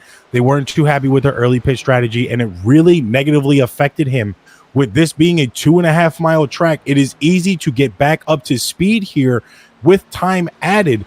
But that time difference of the cycles are going to make a difference on who cycles out, as Mark Morton is going in this time for pits, which means Mason is going to be currently your new leader until he pits. Nope. Mason will be in this time as well. So you've got to wonder if Rainey, Ramon, and Lewis are also going to follow. Well, we've already seen Lewis dive to pit road, so I think really his race right now is with the aid of Morton. So, I mean, realistically, I think Lewis is going to jump that 8 car, but we'll have to see what he's able to do here. But it is interesting to see that Toyota didn't pull all of their drivers in at the same time. We saw first the 11 of Lewis, then we saw the 15 and the 18 of Ramon and Callahan the lap after, and then immediately a lap after that, we saw the 8 of Morton. Actually, it looks like Rainey may have caught the wall there out of turn number 2. We're going to go ahead and ride along with Mark Morton just to watch the 11 possibly go by. I think the 11 should be going around him on the outside here in turn 1. And there goes, or sorry, that is the 9. That's not the 11. There's the 11 out here. That is the 9 and the 11. With it looks like the 88 following slowly behind, if I'm not mistaken. He is 39 seconds back. There's sizable gaps now to the new leader of Corey Rainey, but I believe Rainey's still going to have to pit here. Rainey went in yet. Rainey is not pit in yet, as he is 30 seconds ahead of Lewis, but the big thing right now is the fact that Lewis has found himself 2 seconds ahead of Morton. But with how we've seen these tires kind of affect the actual race car, I think there's a really good chance that Morton can use that even just that 2-lap tire advantage and have a shot at taking the lead back here. Yeah, and you got to think a lot of what's going through Rainey's head right now, him and his team scrubbed his win last week. Everybody thought it was going to be another 4-car win, the second one of the season. He unfortunately had a miscommunication with his crew chief, and they did not get the tires on. They only did a fuel run. They had to scramble last minute and get those pit crews to get tires in their hand and on the car. Rainey is in right now. Lewis 29 seconds behind. Ramon 31 seconds behind. We're going to have to watch this here because this is going to be a battle for the lead. And I think realistically, I think Rainey is going to come out in about 7th or so. I do think he's going to lose a ton of time because of that late pit. So the biggest thing for Rainey is knowing that he has the fresher tires. I think he'll be at least 10 or so seconds back from the leaders, though, with not much a chance of making all that time up, as he's still yet to leave pit road as Lewis has gone by. Yeah, which now he's going to fall into 6th place. Callahan has passed him as well. Hansen behind is laps down, so Rainey has nothing to worry about getting put down any further, but he is going to have to worry about all that time to catch back up with 17 laps here to go at the Brickyard 200. Your new leader right now is Lucas Lewis. He has not led much tonight, is now officially in the lead by a second. But if you look at that tower and look at that gap time, Morton is taking it all away right now. He has Ramon behind him in his draft on these straights. That is going to make a difference. In the corners, we have seen Morton be dominant. He has been able to hold that line, go under that white line like you saw just there, and kind of just scrub the dirt, but be able to get the full apex of his corners and pull it out to succession on these straights to catch up all of this time. A half a lap ago, he was just a second behind. He is now 5/10 behind Lewis, slowly catching up here. There's going to be a fight sooner or later, as now there is lap traffic in front of the 11. That is that 4-car of Rainey that we saw go into pits. It looks like he had a fluid green lap pit stop this time. They had tires on the car and they have gas, so he is fresher than the rest of them, but they are going to be able to catch up to him. But you've got to wonder, is this lap car going to affect the lead? As you see, Morton dives low there. He's not going to have it on Lewis. Lewis is going to still have the lead. Going up to the high line right there. Rainey still in front of them. Lewis diving back down to that apron. Morton following not too far behind. And really, the fact that Rainey's found himself all the way back in front of the leaders after being third, as actually Morton's going to go to the inside here. We'll see if he's able to make a move. I'm going to hold off on what I was about to say. Morton to the inside of Lewis. He's going to clear him easily. And Mark Morton's already found himself back to the lead of this race. 15 laps to go here at the Brickyard 250. Mark Morton has been the dominant car tonight. It has been hard not to make a note of him and watch what he does here. We have already stated he has been leading practically 3/4 of this entire race. It is a 100 lap race in total. We have 14 to go, and he has led 78 laps of 100. And that just goes to show how just absolutely impressive Morton has been tonight. He's already guaranteed to run 3/4 of the race in the lead. So, I mean, his average running position at worst is going to be like a 1.2. So just, like we said, another masterclass from the 8 car of Mark Morton. And as we can see so far, That 4 car of Rainey, not a full lap down yet, 51 seconds off pace, but the leaders are just behind him. He hasn't really affected the run yet. I feel like he might have had a little bit to do with Lewis, affecting Lewis a little bit. Lewis couldn't figure out where he needed to be to get around that 4 car, which gave Morton the advantage. Morton saw that and took it and ran with it. Now he is back sitting in first place, almost 5/10 behind is Lewis. Ramon in third place, very dominant car, the new full-time driver for Tricon. He is in third, 2 seconds back from the leaders. The 88 of Josh Mason in fourth right now. He started off in 7th, I believe. Let me see. Yes.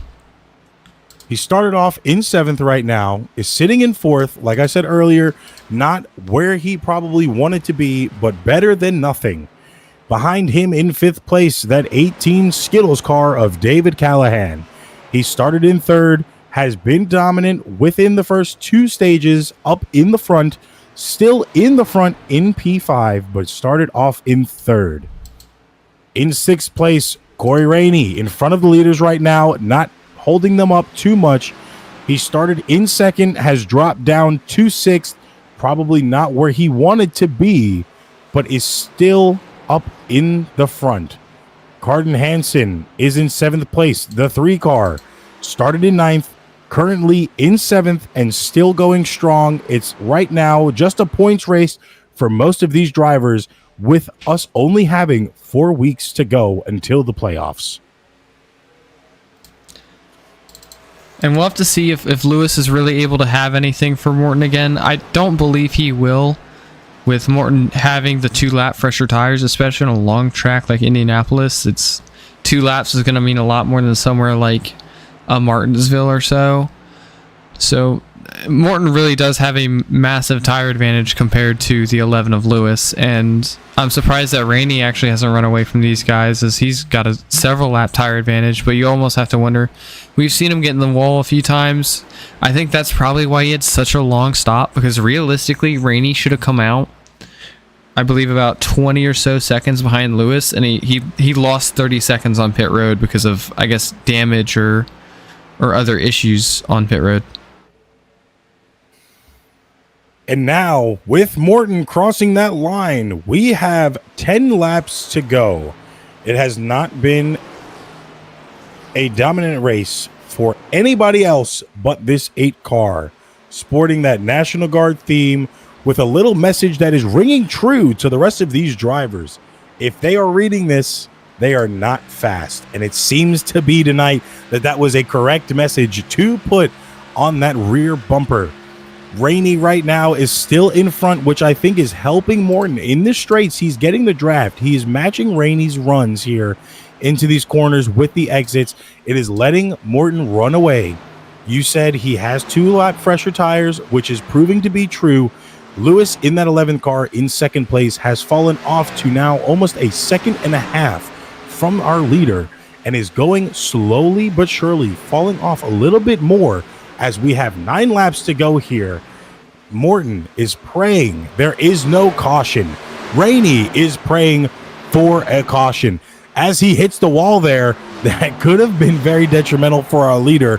Thankfully, Rainey is a seasoned driver, like we were saying last week. Hits the wall again. It looks like he made a smart decision. He's just going to park it and let them go. It looks like Rainey might be calling his race right there. Rainey parks it to try and get out of the way and actually pulls the caution out. Maybe a little bit of flashbacks to season 1 here. Now it's going to be a little bit harder for Morton. He still has those 2 lap fresher tires on the rest of this field here, but is it going to be enough to be able to pull away now that everybody is going to be stacked back up in double file lines for a restart? Yeah, you have to wonder especially how aggressive the 11 is going to be. We saw him get really aggressive a few times when he was behind the 8 of Morton. The 15 of Ramon, we really haven't seen him do a ton yet. We'll see if he gets aggressive here or just lets them kind of battle it out and try and steal it at the end. The 88 of Mason, I think this is really the first time that he's found himself in this position this year with the chance to win the race. And the 18 of Callahan, whose only win so far came at the late restart at Vegas. And right now we are less than, I believe, 8 laps away from the finish of this race. Unlimited green, white, checkered restarts. We will not be going to commercial break here. We are going to keep it close for the rest of this action with only a few laps left to go in stage 3 to finish out Indianapolis at the Brickyard 250. And I realistically think that Jordan Parker is praying for as many overtimes as he can get, because if he can get 20 laps of pacing in, he'll pass the 4 of Rainey and he'll find himself in P7. So, I mean, any position for Parker right now is one less point that Callahan's going to gain on him for the next week. Yeah, and that's really what he's hoping for, is damage control. Unfortunately, on lap 1 of this race, he was taken out. He had to go into pits at least roughly 6 minutes and had to take all of that damage out. So he was able to still be in a position to gain some points on the night. Obviously not letting Callahan run away too far, as he is the points leader going into this race right now and is looking to be the points leader after this race as well. As you see, most of the lead pack there has pitted. All cars have pitted other than Hansen, I believe. You've got to wonder who is going to be the first back out onto the track here. And it looks like Lewis took right sides only, it seems like, and everyone else, both Tricon cars took right side tires only, and everyone else did choose to take 4, so we'll have to see what happens there. Ramon was able to jump the 11 of Lewis. Both of them jumped the 8 of Morton. So we'll have to see, how that choice affects those two cars. Maybe able to hold on just for a few laps here. And Ramon here, that 15 car, this is his first full race as a full-time driver for his new team, Tricon Garage. Seems like he's going to try to go for a win at all costs here, but he is going to have cars behind him that have already touched the lead today that are going to want it back. And that would be the 11 of Lucas Lewis and that 8 car of Mark Morton. Following behind, not too far, like you said, is that 18 of Callahan, but he has kind of been shy of the top 3 here so far. So you've got to wonder, where these guys start is going to make or break this restart, but are they going to be able to hold their lines without causing wrecks? And, turn 1 really is going to be the make or break moment for these guys. Actually, Callahan's still on pit road, which makes me think he may have a little bit of damage that he was having to repair. But Aaron Ramon, for the first time tonight, will find himself in the lead. I think it's the first time the 15's actually been in the lead all season, so we'll have to see what he's able to do with that car. His teammate in Lewis behind him, so maybe a little bit of teammate strategy, but we will have to see here. And it should be choose cone this time by. As it looks like both Tricon cars, actually no, they're going to go one top, one bottom. Looks like Mark Morton will go on the bottom. We'll have to see what Mason chooses to do. He ends up on the top side. Jordan Parker, that lap car on the top side as well. So I would assume Callahan would go on the bottom with his teammate. I think right now, if you're the Tricon team owner, the one thing you don't want to happen is your two drivers wreck each other out of the race. I mean, realistically, worst case scenario, you're still getting double top 10s, but I think when both of your cars have been this good all day, you really want a chance at the win. The chance of the win right now is what we are going for here. The 8th caution of the night, and most likely the last one of the night for these drivers. We have seen a dominant race from that 8 car of Morton. Lewis has gave him something to sweat about a little bit, but he was able to take that back, just like Callahan did. The 88 of Mason actually just turned into the outside wall on the backstretch. I saw that at the same time that you called it out. You got to wonder if he's going to have a little bit of damage on that right side that might affect his arrow. We're going to have to see how his restart goes here. 15 on the bottom line. He is your leader. He is going to be the one to take us back to green flag. Lucas Lewis on the outside, and that dominant 8 car of Crazy Train Mark Morton on the bottom. Has to start pulling a trick out of his sleeve here. There is only a few more laps to go, and he is not in the lead. Not where he wants to be after a dominant night. As this time by, the pace car will be coming off. Ramon will be taking us back to green in the restart box as the green flag is being waved. Oh, the 3 didn't get a good start there, as both Tricon cars seem to be neck and neck here going towards turn 1. Ramon and Lewis side by side, not giving up. Then you have Morton and Mason side by side. Mason is getting the edge on that top line. Morton got a little wiggly there. He's trying to pay attention to see where he's going to be able to surpass. Seems like he's going to want to stick that low line and hope these drivers slide up for him to get in there and get his lead back. We have 5 laps to go at the Brickyard 250. Lucas Lewis, currently your leader. He has only led 2 laps this entire race. Mark Morton, he has led 85 laps this entire race. So not where that car wants to be, but he knows what he needs to do to get that lead back, if possible. And I think Morton definitely has the car to go for it if he wants to. So he's actually going to go for a move on the 15. The 15 is going to force Morton to that top side, make him wait another few corners possibly. The 15 maybe going to go for a run back on the 11 if he's able to defend that 8 car. So already some chaos happening, even just for second place. And that's what's expected here.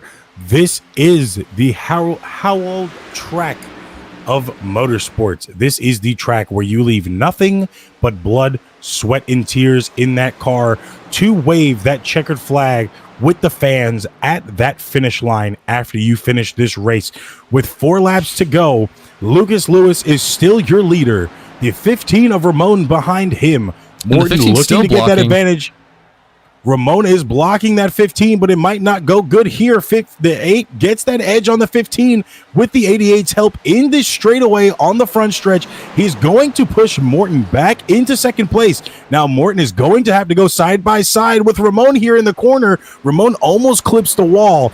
Lucas is still leading this race. Morton officially back into second place here. They are almost 3 wide in the back for P2, but not enough to be able to surpass it. Now these 4 cars have broken off from the rest. It is Lewis, the 11, the 8 of Morton in second place, 15 of Ramon, and the 88 of Mason with 3 laps to go. Lucas Lewis is still your leader. Mason trying to do everything in his power to keep up with this pack. Morton trying to get this lead back, only has 3 more laps to go. Lucas goes low, gets that clean air to Morton, which might not benefit him. Morton has been a strong car on these straights. He is going to gain all of that time back and go well into this corner. Comfortable on the bottom at that bumper of Lewis, almost clips the wall there on that straightaway. Going into this corner, Lucas is still your leader. Only 1/10 back is Morton. 3/10 back from the leader is Ramon, and 3.5 back is going to be Mason. Right now, Lewis is going to block. Morton's going to be able to get it. They are side by side in 3 and 4. Morton is trying to get this lead back. A little bit of contact there. All the draft is high, but that will not stop Morton as he takes back the lead with 2 laps to go here from Lewis. Still side by side. Lewis gets the edge over Morton again, takes the lead going to the line. This is going to be your white flag. We are on our final lap. Mark Morton, Crazy Train as I called him at Michigan, is back into the lead. They are side by side rubbing almost into the wall there. Morton still has that advantage in this corner. Lewis staying high. Those 2 cars, Ramon and Mason, are going to be fighting out for 3rd and 2nd place. Morton still going low, trying to block, gets the edge back over Lewis. They are going to stay on this high line. Lewis is gonna dive. Lewis diving here as we come to the line. Lewis is in front of Morton. Morton in front of Lewis. Morton in the wall.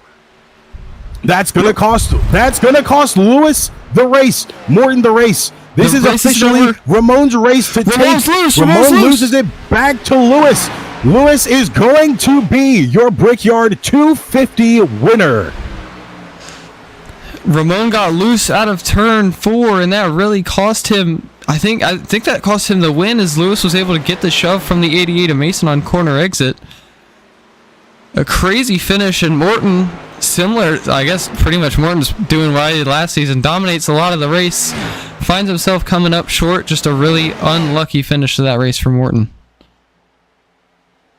And what a amazing last 5 laps you have just witnessed right there, folks. That is all of what our racing is about here at Indianapolis. There is nothing but full adrenaline and horsepower in these cars. These drivers have had an amazing night tonight on the track. These top 5 have earned their positions. As you see the 9 car give a little rub there to the 11, probably congratulating him on his win because they stayed clean all race.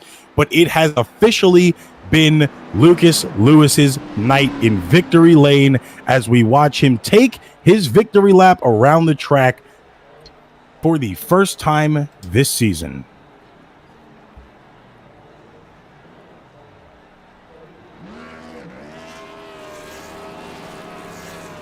And now Lucas is burning down on that front stretch after a well-deserved win after those crazy last few laps there.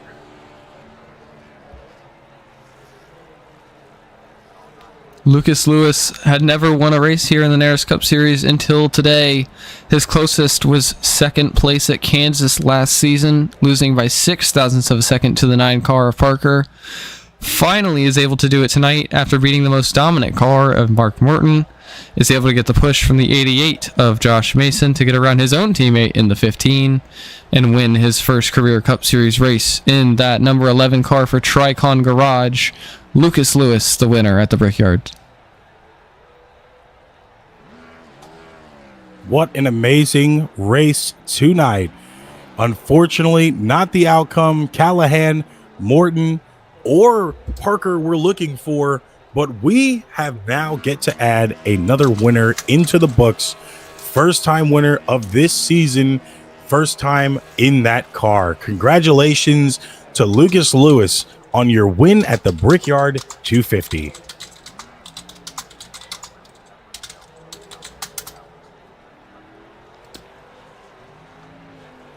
So now Tricon has 2 different wins with 2 different drivers as Lewis continues to burn it down in the 11 bestrepair.net Camry. We're going to go ahead and start talking to our other competitors. We're going to go ahead and talk to what I saw and what it was telling me are 2 different... Oh, Lucas Lewis just blew up. What I saw and what it was telling me were 2 very different things. According to SDK... Joshua Mason is listed as P3. So we're going to talk to the 88 of Josh Mason first. Josh, this is... Hello. Oh, this is Owen and Tyler in the booth. You got us? Yeah, I got you.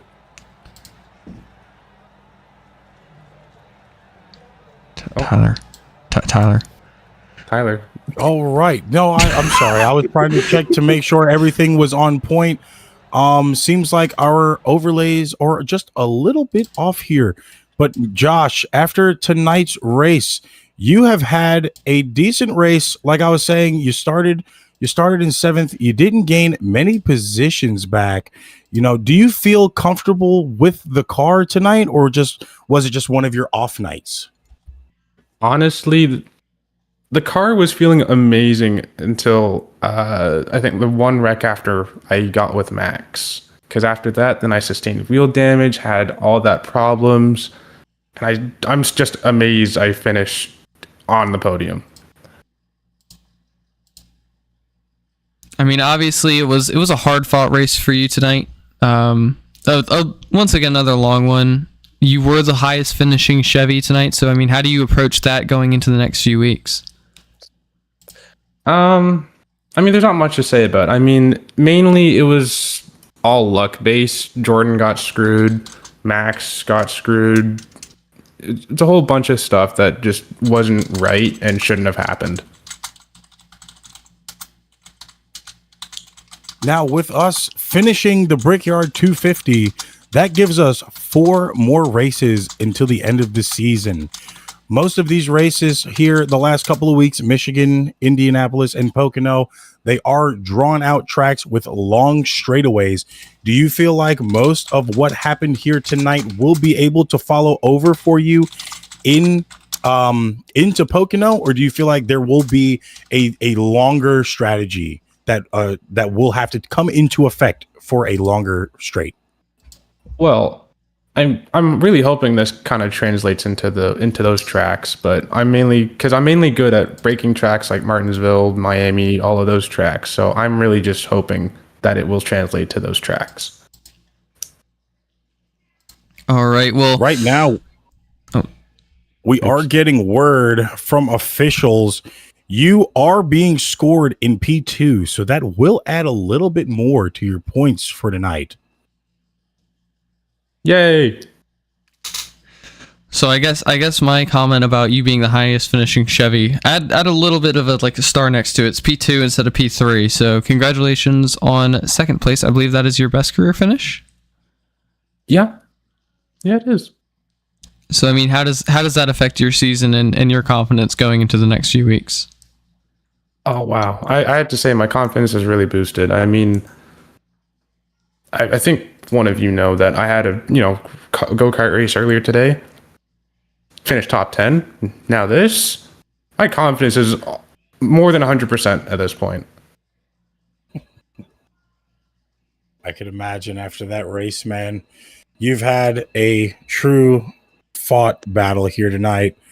I mean, second place better than third place, obviously not as good as first place. Do you feel like there was anything that could have contributed on that last lap to get you that win, or do you feel like it was kind of signed, sealed, delivered coming out of 3 and 4?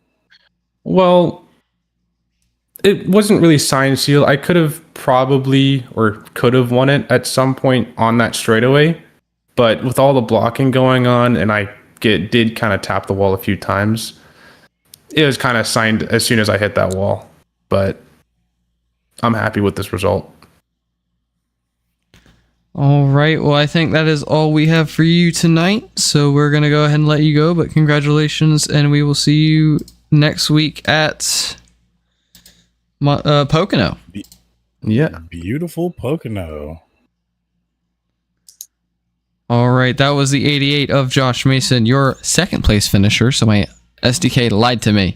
We're going to go ahead and pull up third place finisher of Aaron Ramon in the 15 in his full-time debut. Aaron, this is Owen and Tyler. Well, not just Owen. Owen and Tyler in the booth. You got us? Yep, I got you. So Boss, you found... Oh, no, you're right. My bad. With you coming into this race as your first full-time race in that 15 car for Tricon Garage, we watched you last week. You had a dominant stage 2 and 3. You were able to get up as far as in the top 5, managed to get a third place finish tonight. Do you feel like you're on track to possibly get a win before the playoffs start to advance yourselves into that playoffs picture? Oh, I mean, how many races do we got left? I believe 5. We have 4 races. 5? 4 races left?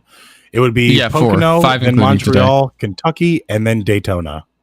Okay, maybe. I thought we were already in the playoffs coming in mid-season, to be honest. Yeah, I think we're on track to possibly get a win before the playoffs. I didn't think that was a possibility. This restart, I know I started off in the lead, but me and my teammate there both took 2 tires, got on that white paint on turn 1 and got it loose, so he was able to take it. So from then on, I was just a Tricon teammate, so I was doing everything I could to get Tricon a win.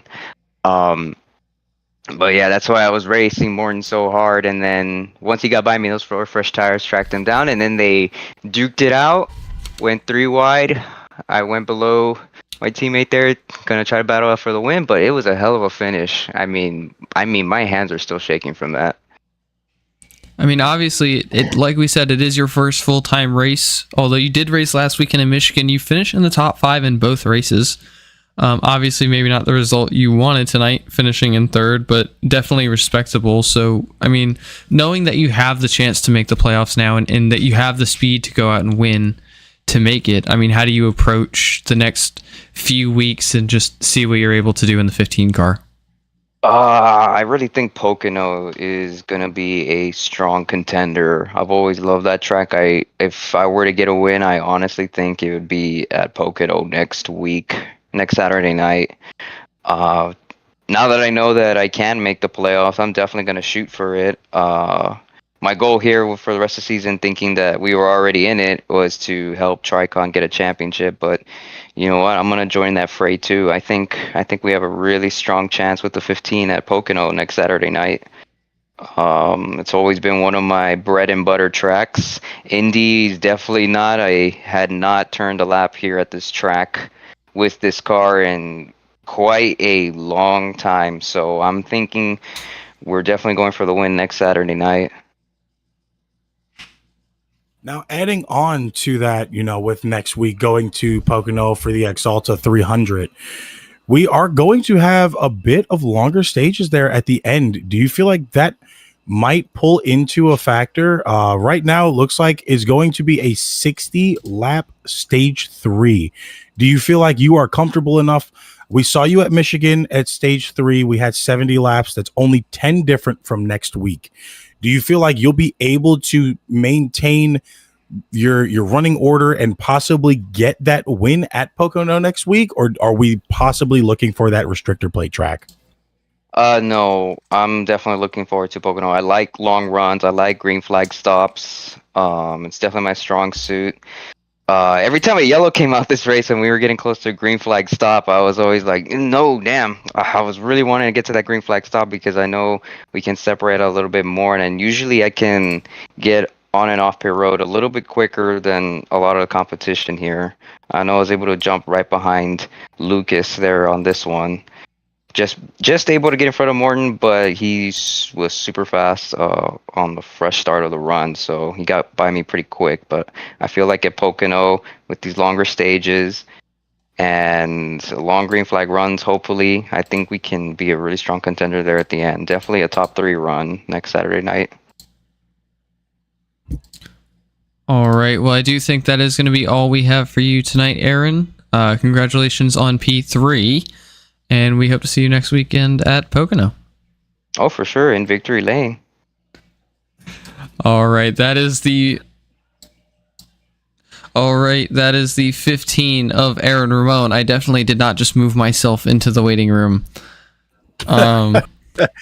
Which means we only have one more person to talk to from that top 3 finishing order, and that would be that 11 car of Lucas Lewis, your winner here at the Brickyard 250.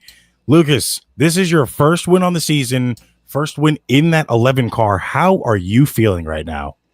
It feels great after so many times of like Kansas, Las Vegas, Atlanta, Daytona, a lot of times to win. It feels a lot better to actually, be in victory lane for the first time instead of being second all the time like Chick Hicks. All right. Well, obviously, this, like we said, this is your first win ever in the NARAS Cup Series, and this time it was by a little bit more than 0.06 of a second. So, I mean, obviously, it's been a long time coming. You've been close several times. I mean, Las Vegas has won. There's a bunch of times last season. You were really good here in season 1. Had that late accident that did take you out of the race. But, to finally get it done here, and especially in one of the crown jewels, do you kind of view yourself as more of a threat now, or do you still think that, maybe there's some work to do on the 11 car?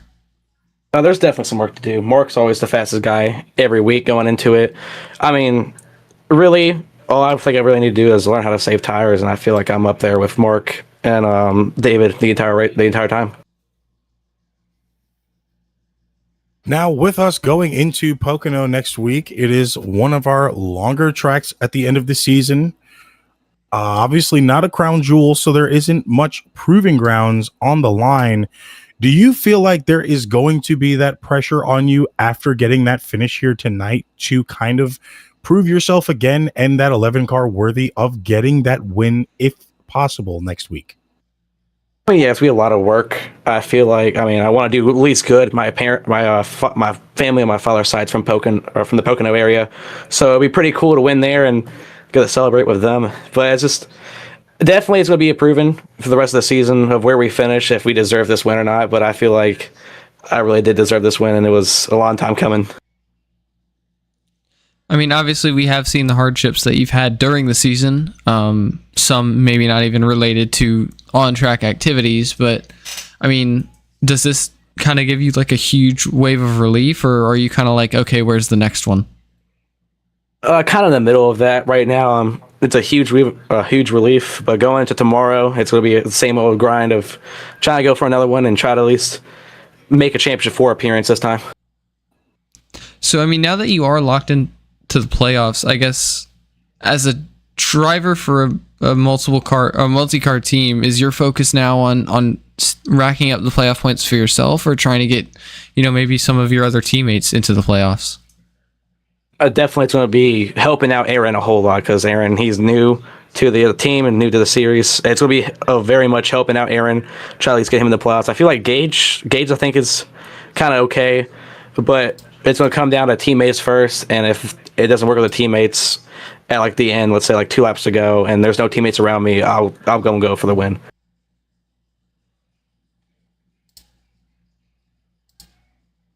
Now, with the rest of this season almost under wraps, you have, going into this race, you were sitting in 8th position on the playoffs bracket. You are now locked in to the round of 16. Do you feel like you might have some trouble in the round of 16 with Chicagoland, Richmond, and Watkins Glen, or do you feel like you will be able to make it to that Championship 4?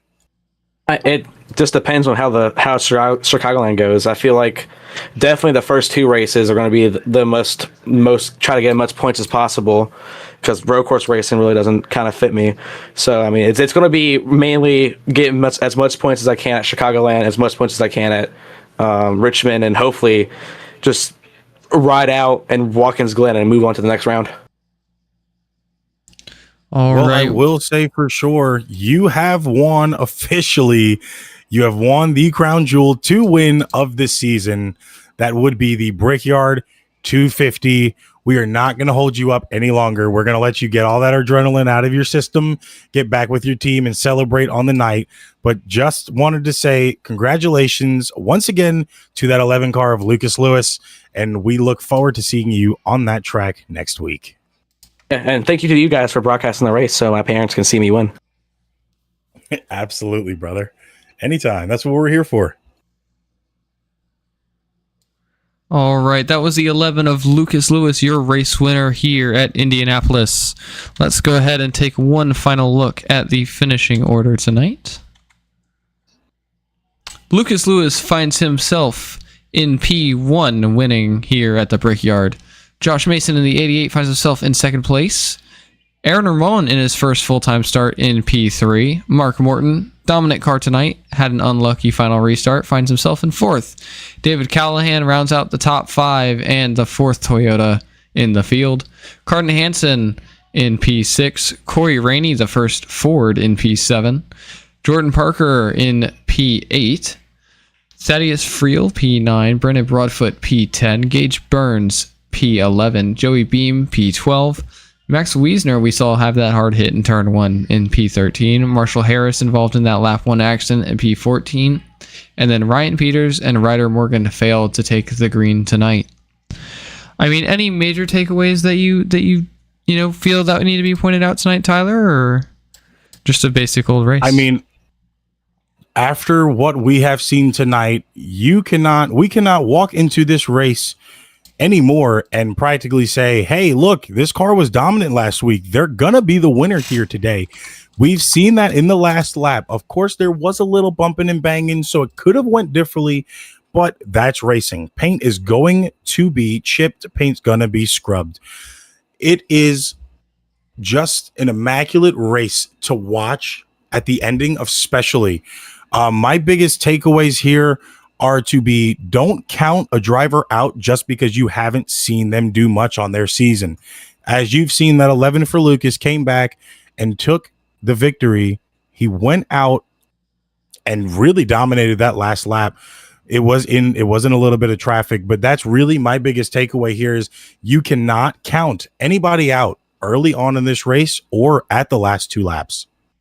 And my thing is, like, if we're seeing how aggressive and how much contact's being made on the final lap here for Indy, you know, when you get somewhere during the playoffs, and especially if it's a cutoff race, what are these drivers going to be willing to do for the win to make it into the next round, or even to win the championship if it comes down to Miami? I mean, it could be even crazier than what we saw tonight. Yeah, and that's going to be something we're going to have to keep an eye on. Like we said earlier, we are just 4 weeks away from our playoff race. Our first live coverage round of 16 race is going to be the Windy City 250, a late afternoon race on November 8th of this year at Chicagoland. So we're only now 4 weeks away. If we're looking at Pocono, we are only 3 weeks out. These drivers that are in playoffs have just enough time to stack up the rest of their points. The drivers that are fighting for a playoff spot have got to make or break something now, whether it's Montreal at the road course or Kentucky or Daytona, your plate track, which is going to be our season finale.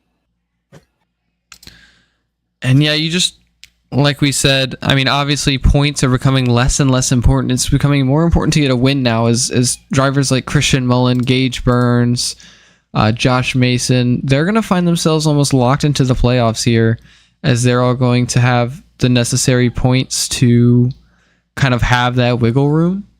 So I think realistically there's maybe 4 points positions up to grabs, and it's very easy that we could have 4 new winners in the next few weeks. So really, I think everyone's attention needs to be more on I need to win than I need to score a few points. Absolutely, but that's something we're going to have to keep a close eye on here as the weeks go by and more develops. As of right now, that will be all for us here tonight at Fisher Studios for the Indianapolis Brickyard 250. It has been an amazing race. Thank you guys for all tuning in. My name is Tyler Jones. Once again, I have been alongside Owen Lax all night. We will catch you guys next week for the Axalta 300, same time, same place. You guys have a good night and a great evening.